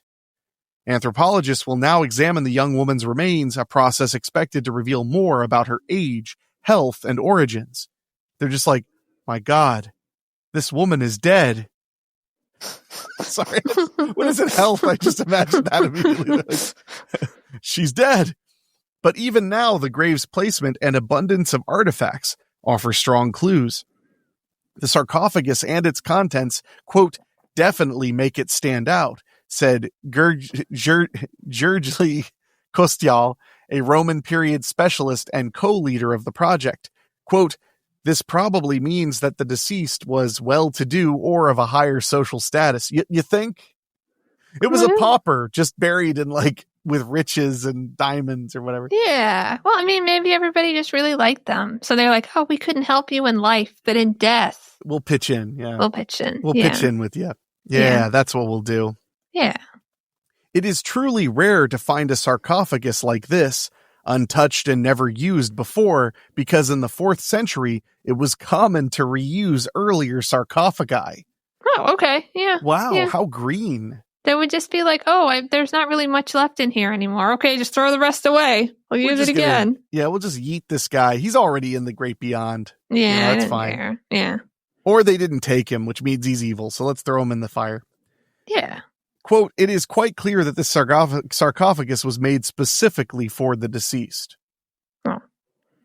If it was, okay, so if your loved ones made a sarcophagus specifically for you, what would it look like? Well, I don't want a sarcophagus, but I guess if I had to have for some reason, I want it to be made out of, that stone that has the little flecks in it. See, now I wasn't prepared for this. I don't know what I'm trying to say. Like the stone that has a little flecks in it, and that's it. I don't know. What? A stone that has little flecks in it? What are you talking about? Yeah, little silvery flecks in it. What kind of stone is that? I don't know. A silvery speck stone? No. Okay. Oh, now you know what it isn't. Yeah. Okay, fine. Sorry, I can't. As excavators also removed a layer of mud roughly 1.5 inches thick from the inside of the coffin that Fenjes hopes could contain even more treasures. Quote, I suspect we could find jewelry. We haven't found any earrings or other jewelry belonging to the woman, so I hope that these small items will turn up during the sifting of the mud. For Fenjes, the discovery of the Roman sarcophagus is not only of scientific significance, but an emotionally resonant insight into the devotion displayed by people in an ancient time. Well, I mean, if you got that kind of money to burn, I guess. Yeah. Quote, I was very touched by the care and expression of love that we were able to get a glimpse of, she said. Even now, I shudder to think how painful it must have been for the people at that time to bury this young lady. Can you imagine that the empathy and love for you just reaches through 1,700 years and makes someone truly emotional about it? I guess they're right. We should be building pyramids and stuff. Well, we can't build a pyramid. It's too hard. It's impossible without aliens. No, it's not impossible without aliens. We just don't have any good stonemasons anymore. We have Freemasons. That's something. I mean, we could try to see if they'll build a pyramid. The price is right. Yeah. We're going to take a quick break, and we're going to go to another excavation, but it's a bit different than this one. Right after this.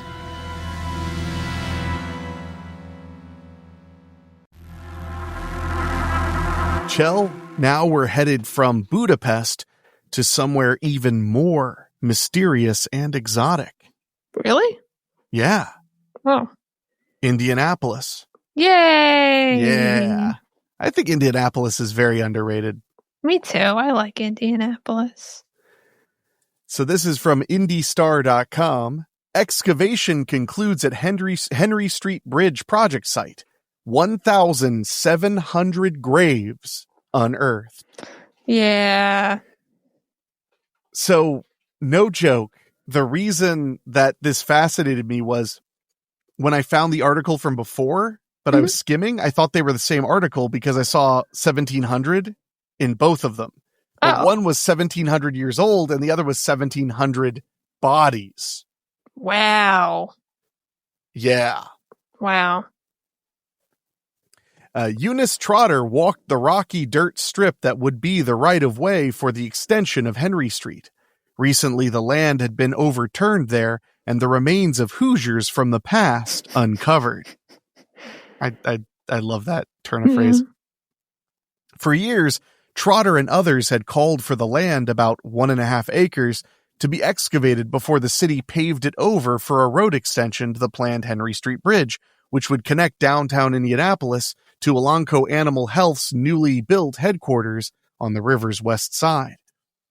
They had warned that human remains could be there, as well as beneath a larger adjacent site spanning roughly 25 acres owned by Keystone Development Corp. Particularly vexing to Trotter and others was the possibility that many of the deceased who remained at the site were likely the city's earliest black residents. This is interesting. I hope they explain why they thought that. Or were they just like, I don't know, there could be human remains, and they might be black people. I just have a feeling about this. Yeah. After all, it's like, I love that. I love when we take that, when the article makes us look like dumb a little bit. Mm-hmm. After all, it was once Green Lawn Cemetery, the first burial site in Indianapolis and final resting place of pioneers who helped shape the community. Oh, it's sad that it just kind of, I guess, deteriorated to the point that it wasn't a cemetery anymore. Yeah, I guess so. Or it was full up, so they were like, let's move on. Yeah. I mean, that doesn't really make much sense, but whatever. No. I didn't say I was going to make sense. Nobody told me I had to make sense. I didn't know there'd be a test. Jeez, you're very harsh today. But I didn't say anything. Okay. Fine. Blame me only. Quote, I'm really happy that they did do that for the right way. At least. Wait. I'm really happy that they did do that for this right of way, at least. But with the uncovering of more than 1,700 grave shafts, you can only imagine what's under the rest. Thousands of people would be my best guess. That's a lot. Yeah, it is a lot. She said, looking toward buildings erected nearby and the adjacent land owned by Keystone Group. That land, once slated to become 11 Park, a $1.5 billion mixed-use development anchored by a 20,000-seat soccer stadium, is now used for event parking. Oh. It, too, now appears rocky and gated off with U-Hauls and other moving trucks, vehicles, and buses advertising bands parked in rows in town for a competition. Quote, they've begun using all of that land over there for parking, so we know that the band competition people would just long to know that they're parking on top of bodies underground, she said, adding that she's not been in communication with Keystone, which could not be reached for comment before publication. Oh, well. Trotter's visit to the site on November 13th corresponded with that of archaeologists and city officials who met there with the media after archaeological consultant Stantec completed excavating the strip, which runs through both the old and new burying grounds. City officials said they found more grave shafts than anticipated. The majority of the shafts contained human remains. So I wonder what they think are going to be, like 500 of them. They were like, that's not that many. Yeah. As long as it's like under 750, we're going to have to do anything. NBD, you know? Yeah. We find that amount of bodies everywhere. So. Yeah. Green Lawn was a collection of 4 cemeteries: the old burying ground, new burying ground, or Union Cemetery, Peck's Ground, and Green Lawn. It accepted its last inhabitants in the mid-1800s. When the new sections were added, the old burying ground became a pauper's cemetery for poor white and black residents. Thousands had been estimated to have been interred there by the time it closed for burials. And while many were moved to better grounds, there are few records showing what happened to the graves of black residents. Construction has taken place at the site many times over the years. It was once a park and a baseball stadium. Human remains have been unearthed whenever dirt turned there. Jeez. Wow. Like, anytime they built something, they'd be like, there's the corpse. Yeah. Ugh. And people wonder why I don't want to live in like the city. Why not? Because it's all built on corpses. I mean, everything is built on corpses, though. I mean, it's just kind of how it goes. I was thinking America runs on Duncan, but that's fine too. I like mine better. It's like the French catacombs. People are always like, they're so beautiful. And I'm like, sure, but like, Yeah. Like, I don't like it. No. I wouldn't want to go down there.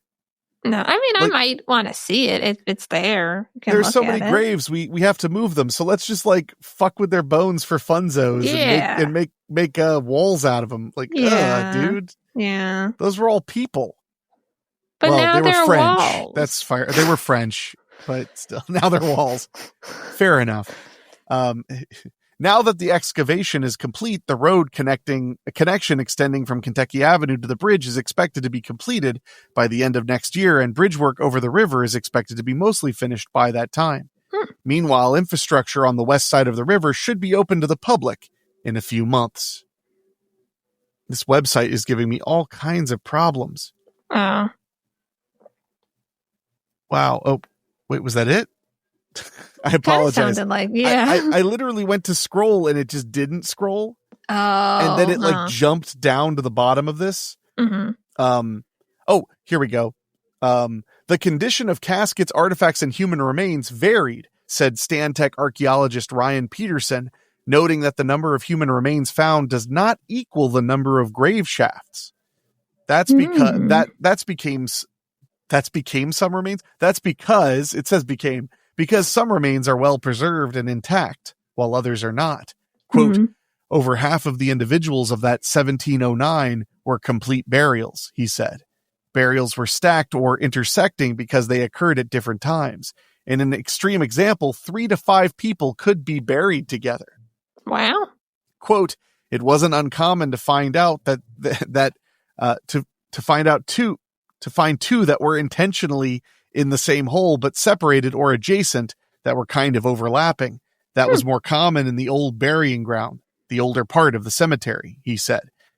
I was hoping there'd be a part where he said like, and it brought tears to my eyes thinking nobody cared about these people at all. And that's amazing. Sorry, that's so cruel. It was previously disclosed that 19th century dolls, brooches, and necklaces were uncovered at the site. Peter is confident the team found and removed everyone that they could. The recently found remains, grave markers, and other items at the excavation site have been photographed and documented, then transferred to bioarchaeologist Jeremy Wilson's lab at Indiana University, Indianapolis, for analysis. Wilson and his graduate students have analyzed the skeletal remains of 500 individuals so far. Infant remains have also been recovered. What was that face? You made a face. My face is, what are they going to do with them after they mess with them? What are they doing? Bury them again, I guess? Yeah. Stop like touching them, put them back in the ground. Jeez, you're such a killjoy. We're going to take a break and find out a little bit more about this giant grave right after this.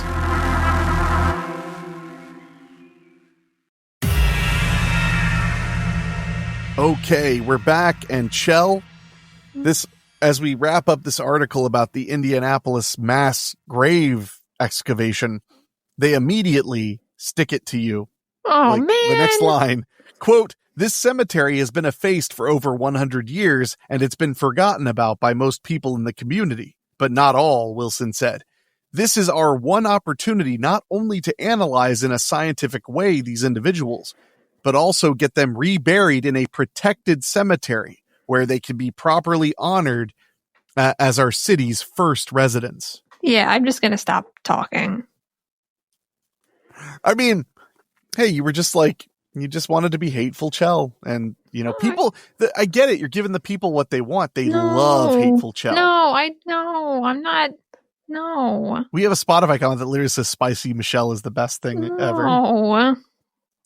They've been able to learn about infectious diseases the community face, like tuberculosis, which can manifest on bones, venereal syphilis, and occupational trauma suffered from the breaking of bones due to day-to-day activities. Oh. Why'd syphilis make you shudder the most? It just, the idea that you could see it on bones was disturbing to me. Yeah. Yep. Ew. Yeah, that is okay. Yeah. Now I'm bothered. Thanks. Yeah. The human remains were a mix of white and black burials, indicating the site was probably more integrated than believed, city and archaeological officials said. Quote, all these things are helping us to really understand what life, labor, and everything else was like in Indianapolis in the 1800s. Wilson said. Through analysis, Wilson and his students also have been figure out. They need a copy editor. Yeah, they do. Have been figuring out race of those uncovered from the site. Invasive genetic testing would be required to assess whether someone is mixed race, and that's expensive, he added. Quote, there were a large number of African American individuals that lived here. In fact, that number increased over time, especially after the Civil War, but we don't to date have any evidence of a spatial patterning where both in life and death there's segregation. You see, this is in other American cities, especially in the South. We do not have any evidence for that here in Greenlawn. The analysis could take some time to complete, Wilson and others said. Decisions about how and where to memorialize and bury the individuals also remain. So they still have to figure that part out.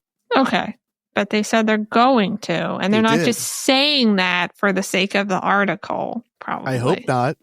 Yeah. Trotter still believes many early Black Hoosiers remain there. She hopes the full diamond chain site will be excavated and their graves are located. In the meantime, she's also eyeing the recovery of abandoned late 19th century cemeteries in Salem and Marion in hopes of preserving Indiana's Black history. That mission is urgent now more than ever, she said. Quote, records are no longer being kept as they used to, and erasure is real. It happens every day, and if we don't become more aware of the loss that can result of it, we're going to lose huge slices of history. Yeah. That was pretty interesting, especially because I'm in Ohio, so those are my neighbors, Indiana. Yeah. And yeah, I mean, I knew their history was, pretty interesting, but that's a lot of corpses. Yeah, it is. Yeah. Hella corpses. So, Chell, your sarcophagus. You've had time. Oh, right. So, I guess I want it to be made out of a stone that has mica in it. Mica pieces. Yeah, like so maybe some granite with mica or something. Or anything that has mica in it. Because mica's pretty. Okay. And then when someone finds it, they'll be like, wow, it's sparkly. And I'll be happy. That's it? Just mica? I mean, yeah, I'm not really fancy. Maybe they could carve things that I like into the top of it. Manga stuff? Like manga panels. Yeah. Yep, there you go. That way people could read it and they would be like, oh, this seems good. And then they could go and find the manga. And then they could... I could recommend things from beyond the grave. Oh, there you go. Yeah. See? Look at you. You're being very positive, and that's good. Okay. I think. Maybe. I don't know. I'm a little nervous the more we talk about it, to be honest, but we'll sort it out. Okay. So we're not going to do this then? I mean, that's between me and your loved ones when you die. Oh. Yeah. Whatever. I don't even want one. Just throw me away, please. Just throw you in the garbage? Yeah. In a dumpster, preferably. Well, we all know you like dumpsters. So. Exactly. We'll see. Maybe yes, maybe no. I mean, it's really for the people who are still there, not for you. So. Oh. Just saying. Okay. Well, Chell, I have been keeping the topic of today's show under wraps. I was trying to figure out what to cover because there's not a lot of literal Thanksgiving mysteries and folklore per se. And there's just so much Christmas stuff out there. And we're going to be covering Christmas for a full month on Weekly Spooky. So I decided to go a little more festive and go with the meal theme. Because I think it was last month you were fascinated by the concept of the sin eater.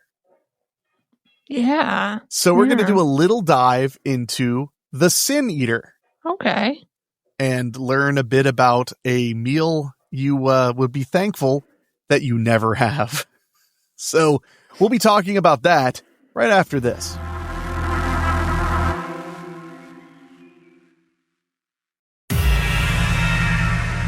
We're talking about this month's topic, sin eaters. I decided instead of just reading a kind of a plain Jane Wikipedia page, I found an article from 2023 written by a guy named John McNutt. Great name. Yeah, really. And it's from Peninsula Daily News.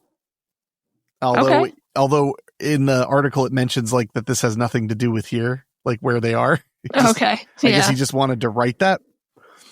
So it's that's the piece. And it says the history of a strange profession, sin eaters. And Chell, you'd never heard of the concept at all until I mentioned it in passing like a month ago, right? Mm-hmm. It's an eerie concept and one that definitely can grab your imagination and help it kind of run wild. So the origin of the professional sin eater dates to the Middle Ages. The whole idea may have come from the Bible in Hosea 4:8, where it is written, quote, "They feed on the sin of my people." As is so often the case, when you take a text out of context, you end up with a pretext. Excuse me. The prophet Hosea was really condemning the priests of his time. Mm-hmm. The priests were allowed to eat the meat which was sacrificed as a sin offering, which was meant to wipe away the sin of the people. So like animal meat. Mm-hmm. The priests, though, longed for people to sin more so they would receive a steady supply of meat to eat. That's really interesting. Wow. That makes sense. I mean, that every time you sin, you have to bring a goat to sacrifice to like cleanse you. So it's like, boy, I hope these people are sinning because I'm starving. Yeah. Wow. Who was a sin eater? The sin eater, or sign eater, S-I-N-N-E, was a poor person hired to absorb the sins of recently deceased souls. Mm-hmm.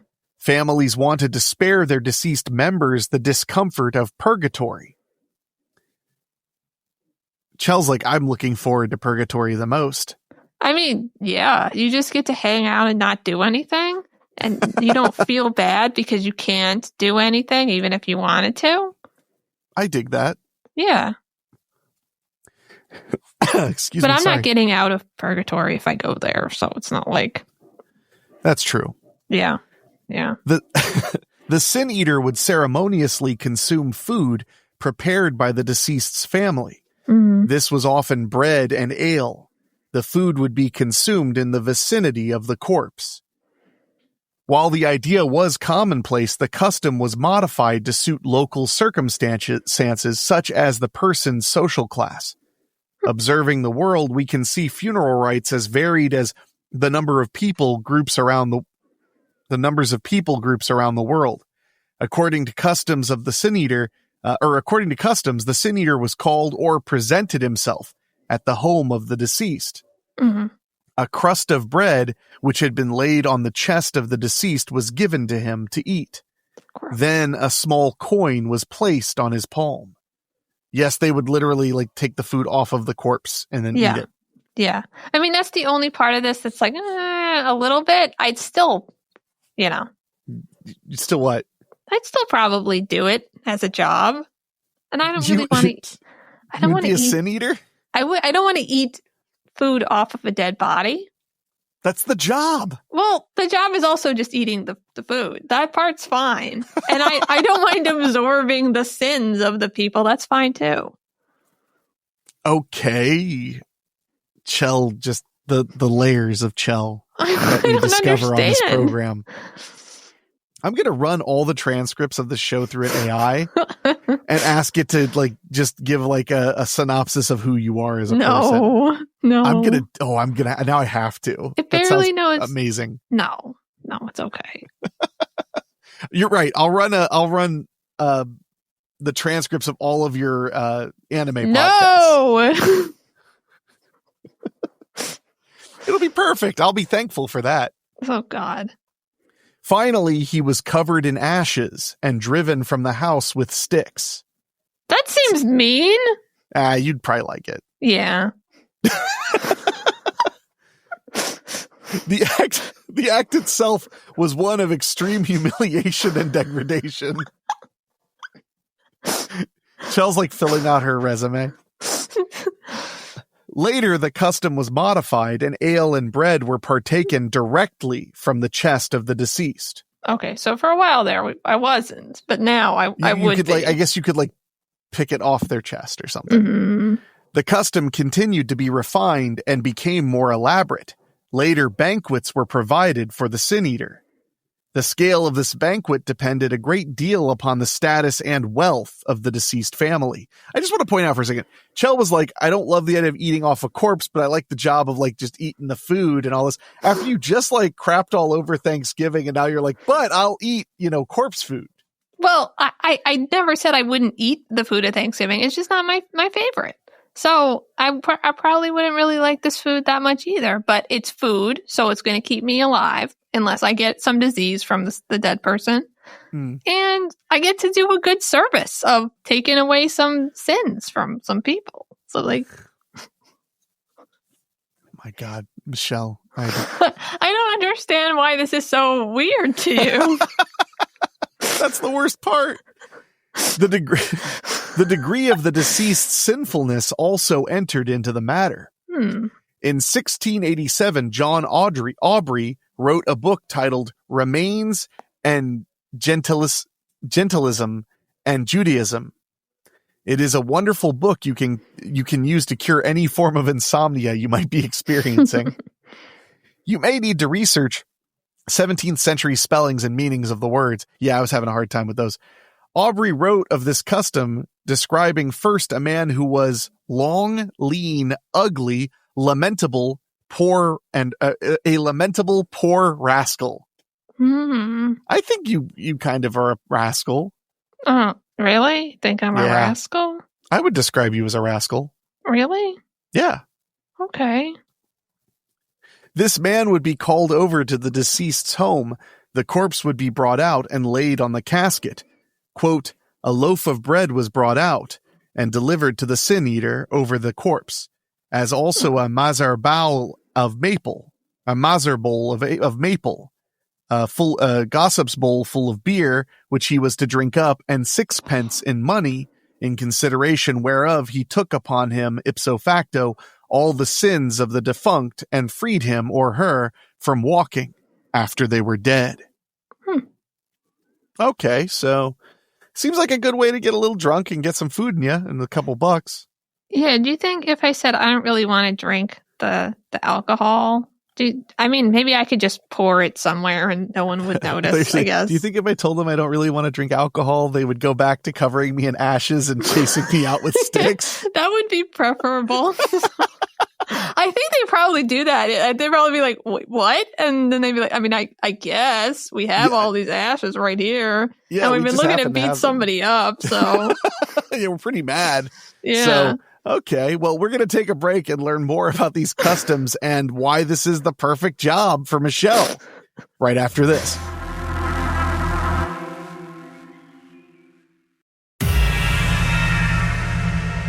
All right, we're back talking about the sin eater, aka Michelle's perfect occupation.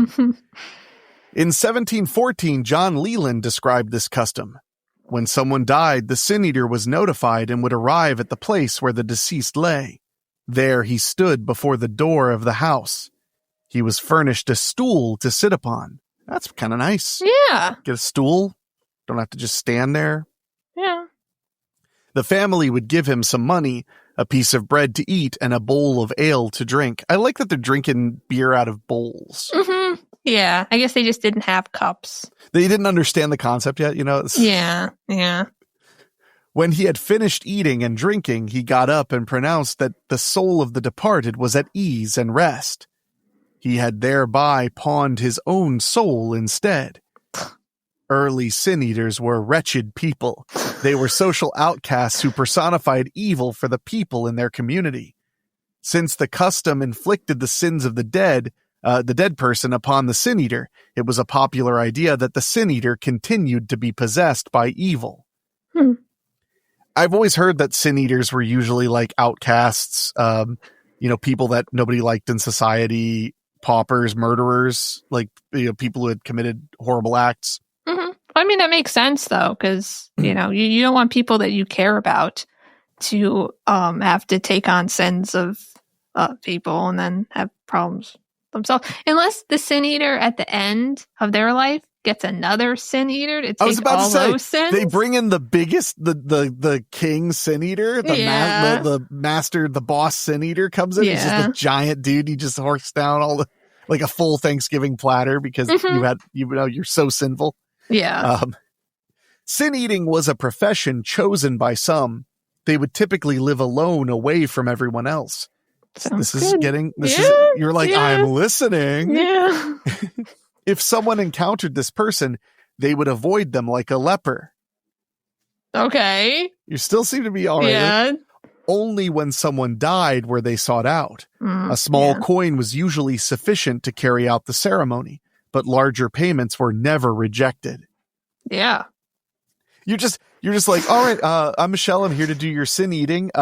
If you just want, is this going to be card? Okay. You just have the little square panel. You just turn around. You're like, and just tip whatever you think's appropriate. And then you're just watching them while they're tipping. Mm-hmm. I mean, it's cool. I'm just going to eat your husband's sin so he doesn't have to burn in purgatory. But like, it's all good, I'm just going to burn for him, Yeah. But So I guess you could just, I guess you could just put skip, no tip, or I guess just 10%. I guess it's whatever. Yeah. It's just salvation. I wouldn't do that. I know you wouldn't. That's unfortunate, but you wouldn't. No, I would be like, no, you don't have to tip me. Please don't tip me. It just makes me uncomfortable when you do that. Just skip that. No, I'll skip it for you. That's so real. Successful sin eaters gained some popularity by looking and acting the part. Oh. They could be humble, repulsive, and fiendish at the same time. Cool. For the shrewd, sin eating was lucrative. They would simply exploit the superstitions of the masses. In old literature, you can find references to funeral biscuit, funeral wine, funeral cakes, and dead cakes.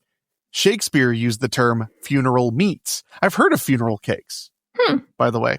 I've heard they're not that good, but that there was a thing in England. They still make them, I've heard. Okay. The ceremony, you like cakes?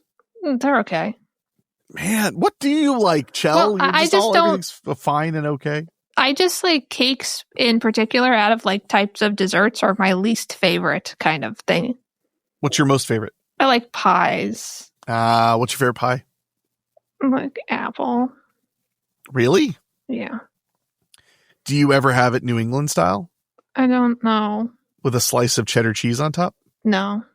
Oh, you got to try that. No. Okay. Maybe for Christmas, I'll send you an apple pie. With cheese on it? No, I'll probably have you get the cheese so it's, Oh. Okay, fine. I'll send the cheese too. This is what I deal with, everybody. This is what I deal with. So, anyway. Let's see. I lost my place with all this Michelle talk. Sorry. See, here we go. The ceremony may have existed into the start of the 20th century. As with all customs, they change over time. We know that Christmas, Easter, and New Year's Eve do not resemble the customs of earlier times. The function of the sin eater was eventually replaced. Family members would partake in wine and cakes prepared for the occasion. So it became, which makes, most funerals, like there's a wake and people eat. Yeah. Yeah. Which makes sense, Yeah. Do you ever think about the fact that it used to be the parlor of the house and they used to have funerals in there? That's why we started calling it the funeral parlor as a separate thing. I do think about that. And then when they were like, no more of that, they were like, also, fuck the dead. It's a living room now. Yeah. I think about that a lot. That we we changed the name to the living room because we're really just petty. Yeah. The living, Some went as far as to make cakes that resembled the deceased. It would feel weird to us being eaten, to be eating a deceased relative's face. Well, maybe you, the author. Yeah. Not everyone. That's what I'll get you for Christmas. I'm going to make a cake that resembles you. No. This is the most upset you've been in a while, so I'm very happy about No. it. In some way, it all in some way conveyed the idea of having the edibles embody the sin and evil spirits of the departed. Eventually, the breads and cakes no longer represented the sin and evil spirits, but rather were provided to give refreshment to the mourners. Those baked goods would also be a token of remembrance. It sounds like the reception after a memorial service or a graveside service, so it really did become something completely different. Interesting. It's a pretty good article. Yeah. It was one of the more involved ones I could find. Huh. Well, yeah, I mean, it's interesting because I never even thought about, like, why do people eat after funerals? 'Cause Sure. it just seems like the right thing to do. But I guess that's because there was once a really cool job that I can't have now. I'm sorry, buddy. Well, Okay. eating has always been very ceremonial until recently. And even still, we still have a lot of ceremonial eating. I mean, dinners are, a thing you do to be social with people, to get to know them. You know, it's all very, everything that's old is new again, you know? Yeah. So I'm sorry, Chell. It's okay. We're going to ask, okay, we're putting this out to the audience. Email us at weeklyspooky@gmail.com if you know of a sin eater position open that Michelle could do. Bonus if it's in the Philadelphia area. Yeah, bonus Or if New it's York. in Philly. Uh-oh. Yeah.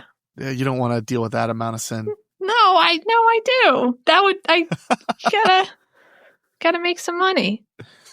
Well, on that note, we're going to take a quick break and come back wrapping up our November 2025 monthly spooky by talking about a few films I've seen in the theater that are horror, and also hopefully some spooky Reddit stuff Michelle's found before she quits the show to be a sin eater full time.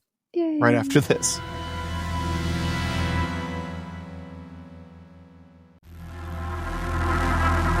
All right, we're wrapping up this edition of Monthly Spooky. So real quick, I want to mention I did see 2 horror films in the theater. November has not been big for horror this year. October was kind of light on horror movies too. But we do have we have 2 big horror releases in December. We have Five Nights at Freddy Part 2. Mm-hmm. And then the Silent Night, Deadly Night remake. Wow. Yeah. I sent you a copy of that once, didn't I? I think so. Yeah, that's like one of my favorite Christmas movies. I don't know why, because I know it's twisted and everything, but it really gets me in the Christmas spirit watching it. It just does. The music is really good in it. I was watching the making of documentary for it a year or 2 ago, and they mentioned that, like, for whatever reason, the director was just friends with, like, a really, like, well-respected Hollywood music producer. Mm-hmm. So he produced all of the Christmas songs. Oh, and that's okay. why they're great, is because he was just really good, and he hired all of his favorite, studio musicians. Mm-hmm. So, but like, there's that song where it's like, it's always Christmas on the warm side of the door. And I'm like, God, that song's so good. That's actually, like, really catchy. I don't know. I like that song. Anyway. But as far as horror movies I saw in the theater, I saw Begonia, not to be confused with Bugonia, which is a different thing, but Begonia, which is a thriller movie by Yorgos Lanthimos, who did Killing of a Sacred Deer and Poor Things. And it was about these 2 conspiracy theorists who kidnap a billionaire CEO woman and are convinced she's a space alien. Oh, I heard about that. It was actually really good. Super tense. Cool. I like most of Yorgos Lanthimos' movies. I didn't like Poor Things, but I really loved Killing of a Sacred Deer in particular. Mm-hmm. We did a whole Cutting Deep into Horror about Killing of a Sacred Deer. That's how friggin' good it is. But I really enjoyed it. Thought it was a lot of fun. Emma Stone is great in it, although she has a weird shaped head. She should have been like this. The moment she saw her head shaved, she should have been like, no. But the other horror film I saw was actually just the other night, and it was Keeper, directed by Osgood Perkins, who is famous for having now directed Longlegs and The Monkey, which came out in January. Yeah. And it is a film about a woman who goes to a cabin with the man she's been dating.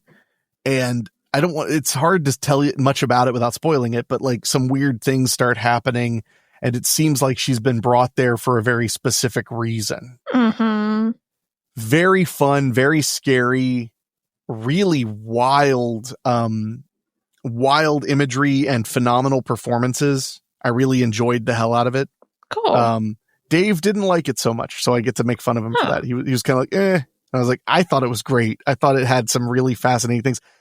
One of my favorite moments of the whole movie is there's a moment where a character, because I'm trying really hard not to give any spoilers, a character explains the mentality of whatever it is that's causing all of these troubles, right? Mm-hmm. And instead of like just saying it, he explains it by telling an old joke. Huh. Because he's like, the old joke explains this better than like just saying it, which I loved because it was like, you know, if I had known about something for a really long time and it was something that's hard to explain, that is the kind of thing that would like pop into your head is like, oh, it's kind of like, remember that joke you heard about the catching the fish and it grants you 3 wishes, you know, that kind of thing. Mm-hmm. So yeah, I really enjoyed Keeper quite a bit. Cool. Probably not my top horror movie of the year, but there were a lot of really good movies that came out this year. And Chell, I need to make you watch Caught Stealing soon. It's going to be on Netflix. Right. Oh, okay. Yeah, it's coming to Netflix on the 29th of November. So you're finally going to watch it. And then I can tell you all the differences between the book and the movie, because hopefully by then I'll have finished the book. Okay. There are a lot of differences. It's a very different book. It's still good, though. It's just very different from the movie. Yeah. I'm revving up because we're about to wrap up and I can rest my voice for a little while. So, Hey. So Chell, what do we got on the Reddit spooky front? So I can do one. It was like from a month ago, but it's about food, so we can do it. Ooh. Yeah, I mean, kind of. So there's this, it's from the Glitch in the Matrix page, because that's where they're all from. And there's this family, like 2 adult type people and a child, I guess. And they're making dinner.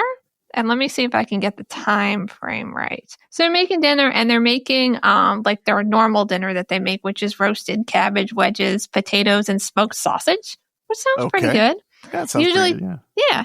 Usually takes about 45 minutes to make the whole thing, and a lot of it is just them putting stuff in the oven and things.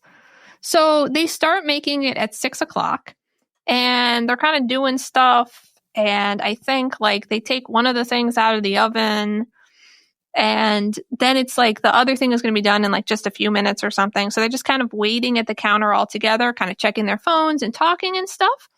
And then the daughter is like, why is it dark outside? And then they like look at the clock, and it's like 10:45. I think that's the time. Hold on, let me look. 10:03 p.m. And they're just like, what the fuck? And everything is fine. Like nothing's burned. Everything is totally okay. And they can eat dinner, but it's been 4 hours. And they don't know what happened. That's creepy. I mean, yeah. I've always found the concept of totally lost time to be scary. Mm-hmm. Yeah. There's a movie called Amityville 1992. It's about time, which is actually one of my favorite Amityville horror movies. But there's a scene where this kid is talking to his dad and his dad's wife, and he leaves the room, and then he decides like, I shouldn't have left in this like that way. So he goes back in, and when he goes back in, nobody's in the room. Mm-hmm. And then his stepmom walks in like her robe, and she's like, oh, are you doing okay? You just kind of stormed off in a hurry. It's been like 9 hours. Like it was the morning then, and now it's literally the middle of the night. Mm-hmm.